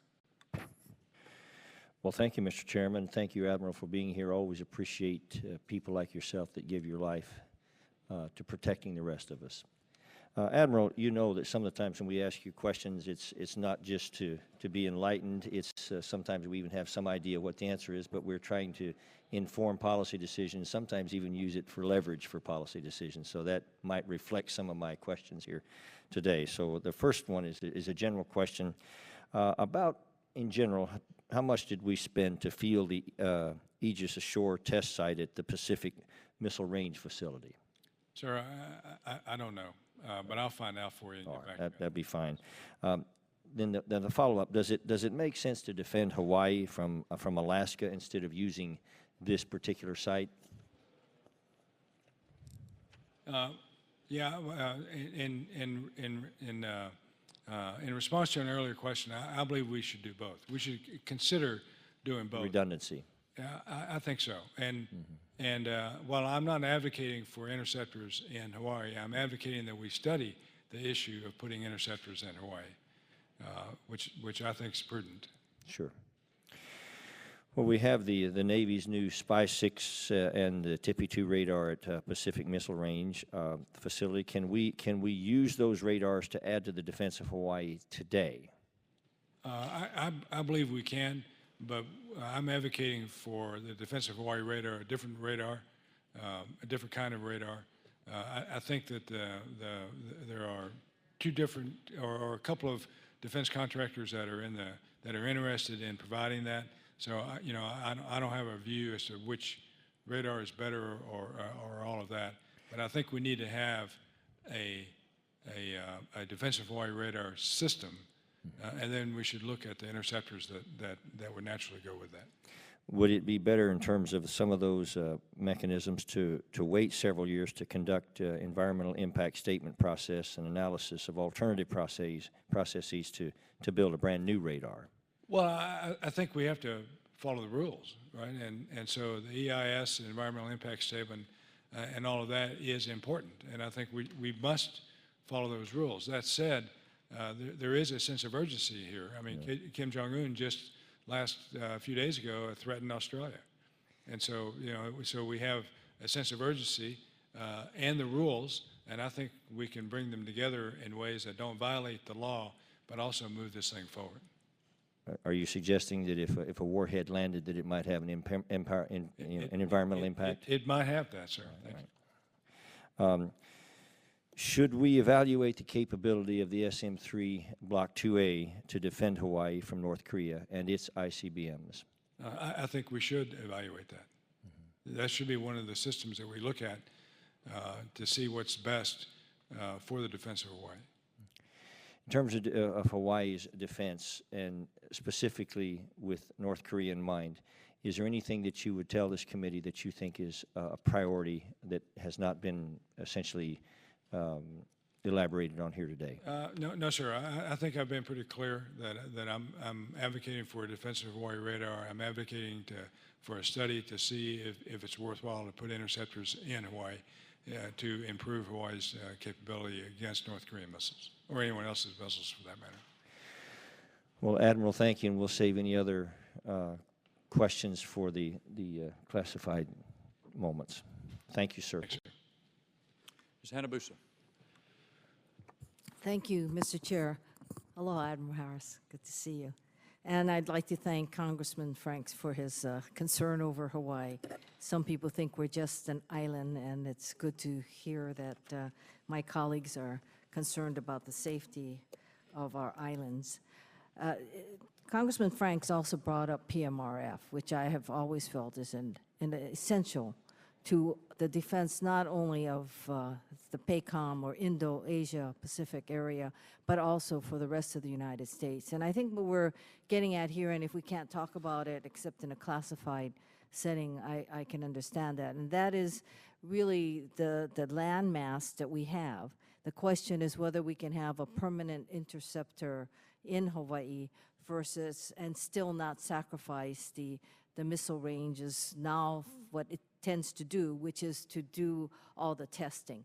Do you have an opinion as to whether the two can coexist? Because I've heard the use of the phrase conditional permanent versus an actual permanent structure. Yeah, I believe they can coexist, and I also believe that PMRF, the Pacific Missile Range Facility, is a national treasure. I agree with you. I think you can't duplicate it anywhere, Right. especially with the undersea components of it. The whole thing, the size of the airspace, the size of the range space, it cannot be replicated. It's a national treasure. And I guess on that note, we should tell our colleagues in Hawaii that they should be very receptive to extending the lease surrounding PMRF, because that, of course, has kept it in the position that it's in. I'm also interested in the concept of the undersea warfare that you wrote about in your testimony, and if the fact that out of the 230 of the world's 400 foreign submarines are in the Indo-Asia Pacific region, 130 of them belongs to China, North Korea, and Russia. I guess my other question is, who do the others belong to? But in addition to that, what is the capabilities of these submarines that we find? So the others are friends, allies, and partners, us, Japanese, Koreans, Indonesians, Indians, you know, and so they all add up. The capabilities vary depending on the country. Some are very, very capable, the Japanese submarines, the French submarines that Australia is going to buy, highly capable submarines. Others are not so capable, the North Korean subs, for example. China has a range, so they have capable submarines at the high end and less capable older ones, but they're trying to make the capable submarines even more capable and close the gap with us. They have China has the full range, diesel boats, nuclear boats, guided missile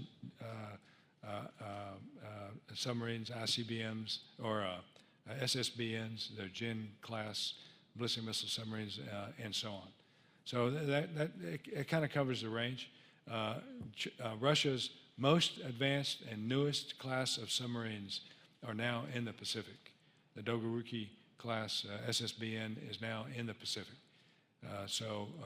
These are dramatic improvements in capability of competitor submarine forces.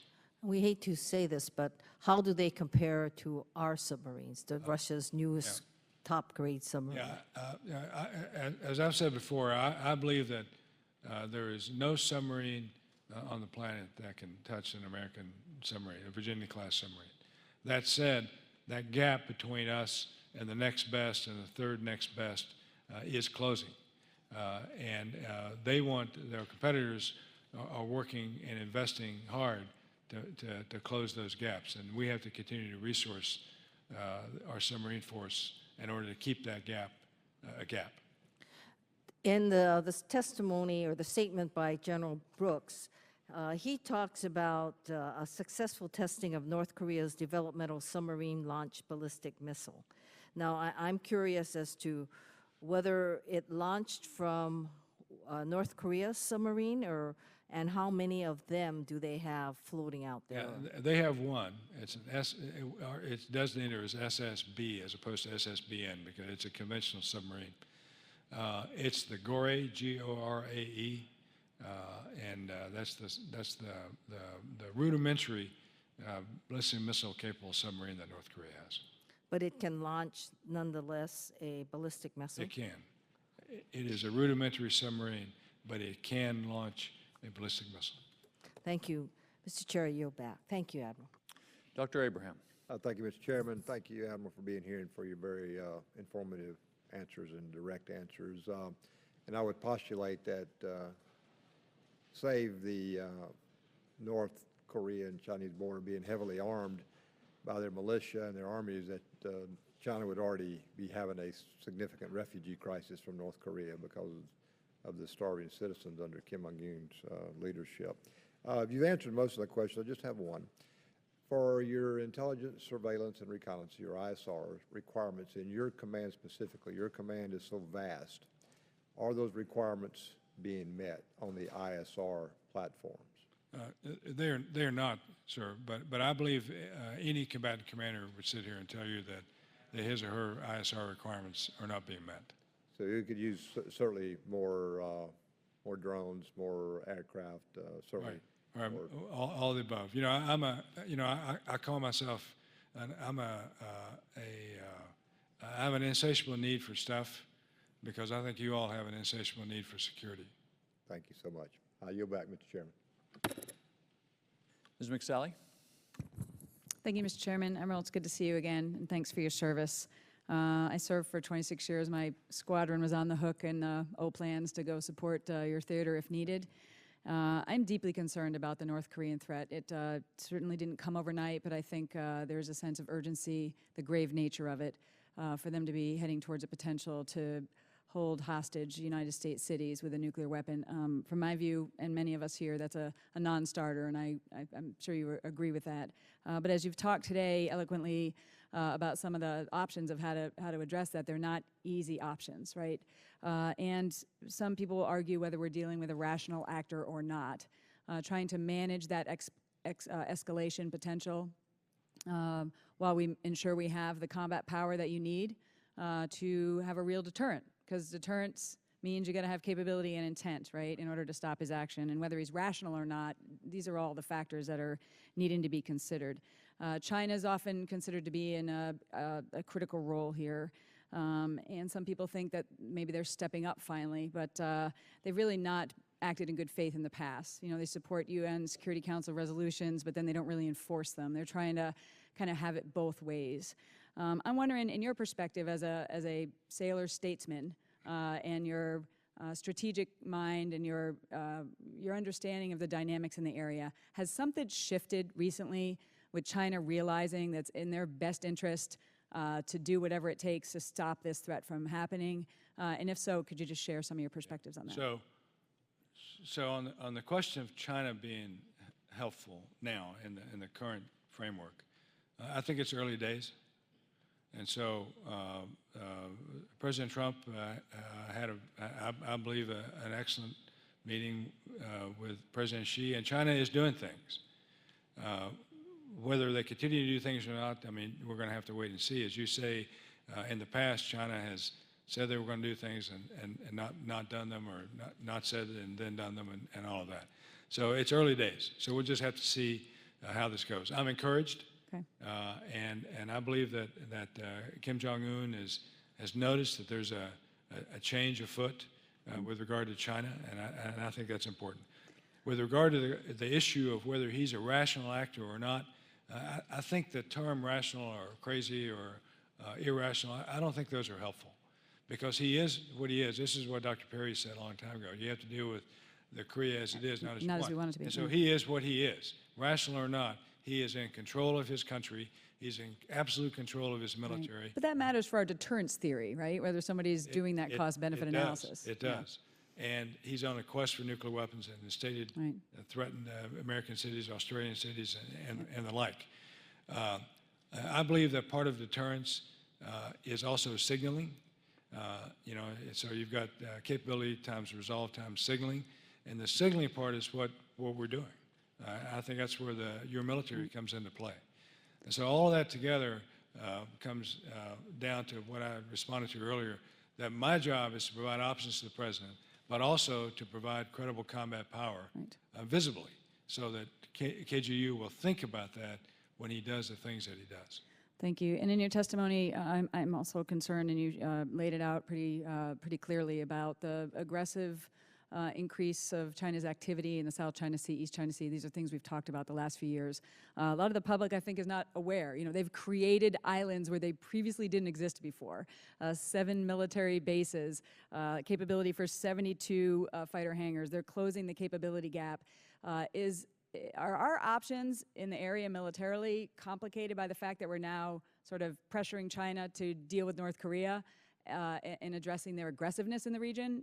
That seems we got to look at it all together. Yeah, I believe, Congresswoman, that we can walk and chew gum at the same time, and great powers can have disagreements in one area and agree in another, and can do both. Okay. And I think that we should encourage China and be appreciative of what they're doing with us with regards to North Korea, and we should also be willing to criticize them for their aggressiveness and coerciveness in the South China Sea. Thanks. And these bases they've created, you've talked eloquently about the destruction to the marine ecosystems and how this is being an environmental catastrophe. Are you hearing, since last year when we talked about this, any outcry from environmentalists, international groups? I mean, this is a major destruction. Are you seeing anything shift? I'm not seeing anything from the environmental community. Dr. McManus and his team down at the University of Miami continue to say that this is the worst ecological disaster in human history.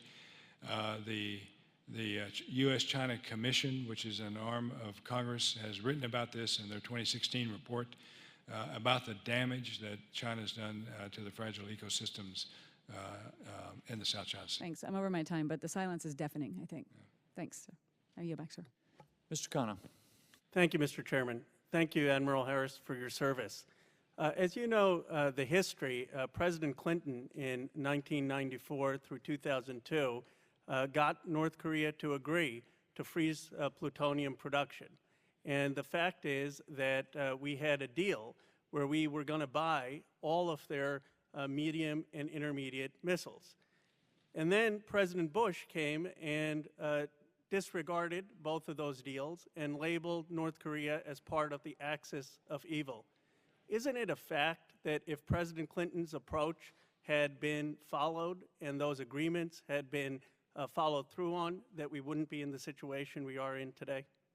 You know, as I review the history, I don't want to be accused of you know, being a revisionist historian, but I believe that you know, agreements have to go both ways, and I don't know that we could have believed with certainty that Kim Il-sung would have followed that agreement. We know that Kim Jong-il and Kim Jong-un, or Kim Jong-il, I guess, in 1992, and Kim Jong-un have raised the level, especially KJU, has raised the level of threats against us and our treaty allies. And that's what I have to focus on when I think about is where we are today.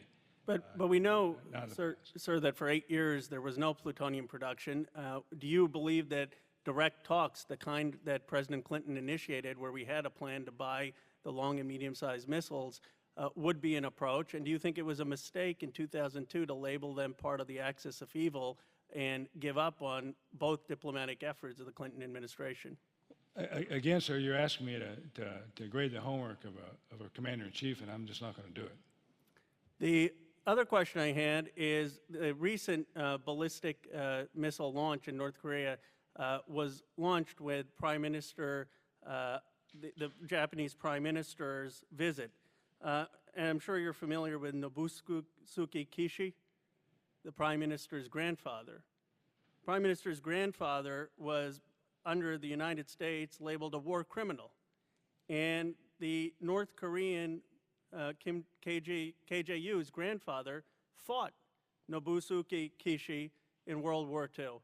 Do you think the North Korean missile launch may have had something to do with the fact that Prime Minister Abe's grandfather, who was a war criminal and fought the Koreans, fought his own grandfather, had something to do with the history? The reason I ask these questions is I feel our foreign policy needs to be dictated with an understanding of the complexity of history and President Clinton's approach, which, in my view, was successor.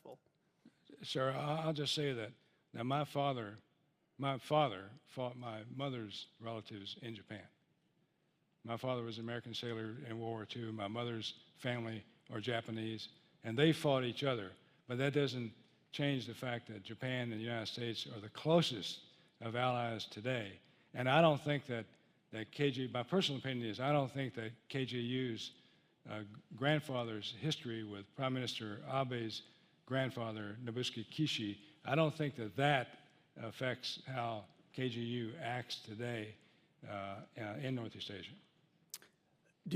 I mean, he has been making these threats, and I agree with your testimony, sir, about the crazy threats against Australia and New Zealand, and he's been making these threats for the last number of decades.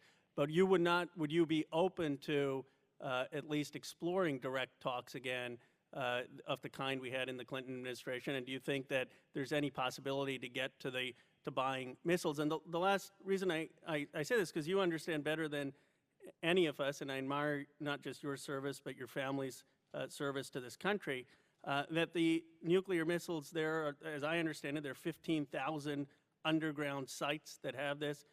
North Korea is not. They've got 200,000 special forces or an army. I mean, it's not an insignificant country. And so when we're looking at what the options are, shouldn't one option be the type of diplomatic approach that President Clinton took? I believe that as the President has said, that all options should be on the table, whether they're all kinetic options where I come in, or whether there are other options where the State Department can come in, Treasury, Commerce, and the like. I think we need to have all the options on the table. But simply because North Korea is getting stronger militarily is no reason for us to turn our back on our allies and on ourselves and acknowledge and roll over and suggest that because they're stronger, we should do nothing. I appreciate your service, sir. Thanks, sir. Mr. Conaway. Yeah, I'm over here, Harry. Hey, sir. Thank you, and appreciate you being here with your service. Trent Franks' comments about self-serving questions. I'm a co-sponsor of the 12th carrier authorization work. Would that make life easier in the Pacific if you had another carrier at your disposal? In the Pacific, yes, sir, it would. All right. You mentioned a couple of times that you've got to balance your books. Turning to a little more mundane issue that doesn't rise to the level of criticality of some of the other things we're talking about, but nevertheless important. You mentioned balancing your books several times. Sequestration impact, CR's impact. I'm concerned that the Navy cannot audit its books and records, as everyone in the system is concerned. Are there any issues, and your team is not directly responsible for auditing, but you buy a lot of stuff. You have a lot of internal controls that have to be functioning in order to be auditable. Are there any things going on in your command that you can't get fixed in order to allow the Navy to reach their audit capabilities? Yeah, sir, I'm not an expert on the audit issue, and the combatant commands don't buy a lot of stuff. You know, we don't have, you know, the services get the budget.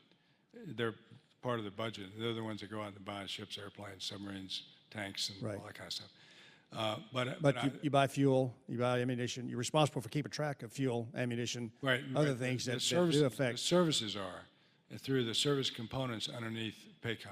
Right. But I'm not charged with auditing what Pacific Fleet does with fuel and that kind of stuff. Well, I don't know, but you're in charge of those who do. Is it an issue that if it came to your attention, you'd weigh in on and be in favor of? I would, if I can understand how my weighing in would have an effect, or if it can move the process along. Okay. And I believe in auditing. I think it's important that not only we have enough money to buy the things that we need, that we buy them in ways that comport with the law, Sure. and no wastage. Yeah. At some point, though, Americans, taxpayers' support for getting you enough money will be a hinge on whether or not we can prove to the American people that we keep track of it properly through these audits. Turning back to North Korea, elections next month for a new president. Any sense of what impact that will have on our alliance, our relationship with our country? I don't think it'll have any impact on our alliance or our relationship. I think that the North Korean threat is so big that the Korean people writ large appreciate the alliance and what the alliance does for them and for us. It's a two-way street.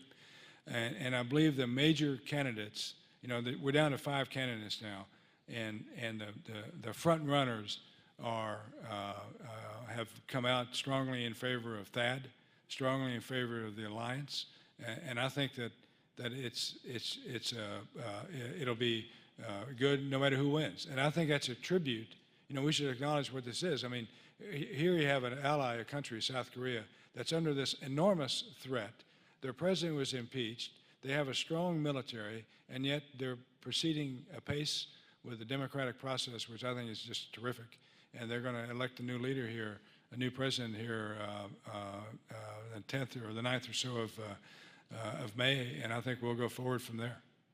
No, well put. I think the strength of that democracy and the republic there is shown by the ability to handle these crises that are going on right now, and we're proud of those folks. But obviously, want to make sure that they continue to know that they know that they have our support to make sure that whatever that threat is up north is handled. Again, thank you for your hospitality when I was in your area a couple of years ago, and I appreciate that. Thank you for your service. Now you're back. Mr. Gallego.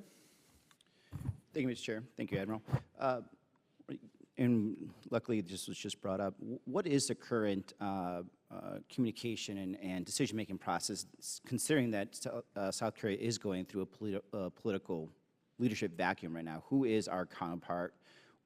Who is helping at least the South Koreans make the civilian military decisions? I am concerned, obviously, that we're going through an election. I'm glad that obviously it's going to continue going forward. But in these tough times, like, who are we talking to within the South Korean leadership right now on the political side and on the military side also? So on the political side, excuse me, on the political side, they have an acting president. They have an acting president. They have a strong minister of defense. Right. And so I think on the political side, things are working fine. On the military side, even more so. I mean, my counterpart is General Lee, the chairman of the Iraq military. General Brooks, U.S. Army, the U.S. Forces Command Korea commander, is in country. He would normally be here, except he's busy right now. And so he has daily, if not even hourly contact with General Lee and with the folks, the military folks, and with Minister Han, the Minister of Defense there in Korea. We have a charge d'affaires there in lieu of an ambassador, and the General Brooks and the charge are closely connected, so that the military and the diplomatic dimensions of American power are in place and operating with their South Korean counterparts on the peninsula against the North Korean threat. I'm very confident in General Brooks and his team. Thank you, Admiral. But it does scare me that we don't have a South Korean ambassador, while at the same time South Korea doesn't have a fully vested president. Does the acting president right now have the full confidence of its military leadership, or at least the political backing of the parties to act in concert for whatever needs to occur in the next couple of weeks, should something occur? Absolutely. I mean, as I mentioned to the previous question, I think South Korean democracy is very strong, very vibrant, and the military in South Korea understands its place in the civil military structure, and that civilian control of the military is primary there, just as it is here in America. I yield back. Admiral, let me just touch on a few things we haven't gotten to yet. Maybe one or two sentences on our mill-to-mill relationship with some other countries. So, for example, Philippines. Yeah, we have a great mill-to-mill relationship with the Philippines, despite some of the perturbations that we've talked about over the past year. We have a strong relationship with them, with the Armed Forces of the Philippines, and in all the areas that we've had before, we still have. So we have Balikatan, we have Sama-Sama, a new exercise. continuing with EDCA, the Enhanced Defense Cooperation Agreement, and working on those sites with the Philippines. SOCPAC, Special Operations Command Pacific, is deeply involved in the counterterror operations in the South in support of, not in lieu of, but in support of the armed forces of the Philippines. So I'm positive about our relationship in the mill-to-mill space, and I'm encouraged by it. Vietnam? Vietnam is a great opportunity for us. I believe that the work that's being done in maritime security is positive, and we have this theory, this approach called sense, share, and collaborate. It's where we're now building out their ability to sense what's going on in the military, in the maritime domain. Soon they'll be able to share that with each other and other countries in the area, and then to coordinate with us and other countries with what they find in their maritime domain. So I'm very positive about where we are with Vietnam. How about India? India presents, I think, the biggest opportunity for us. We share values, both large democracies, a lot of cultural commonalities with Indian Americans here in the United States and Americans who live and work in India. The military is strong and growing. I think that we could be helpful to them in terms of jointness and demonstrating to them the value of jointness within their military. They are a major defense partner of us. We're helping them across the space in the defense realm. So I'm very pleased with where we are with India. I've had the chance to address the Raisina dialogue in its first two iterations, and I hope to return to India within a year to continue the relationships that we've built up with the Indian military. And finally, we haven't really talked about the freedom of navigation operations in the South China Sea. How frequent do you command those? Can you talk a little about that effort? Yeah, so I command them through Pacific Fleet, down echelon. So the Pacific Fleet commander who does the same with 7th Fleet. So it's generally it's a Navy operation, and so that'll go through the fleet. I command them from a combatant commander perspective. I take direction and guidance from the Secretary of Defense and the National Command Authority on the conduct of those operations. I think we'll be doing some soon, but that's kind of where we are on that today. Okay, Ms. Murphy, do you have a question? Yes, thank you. Admiral Harris, thank you for being here today.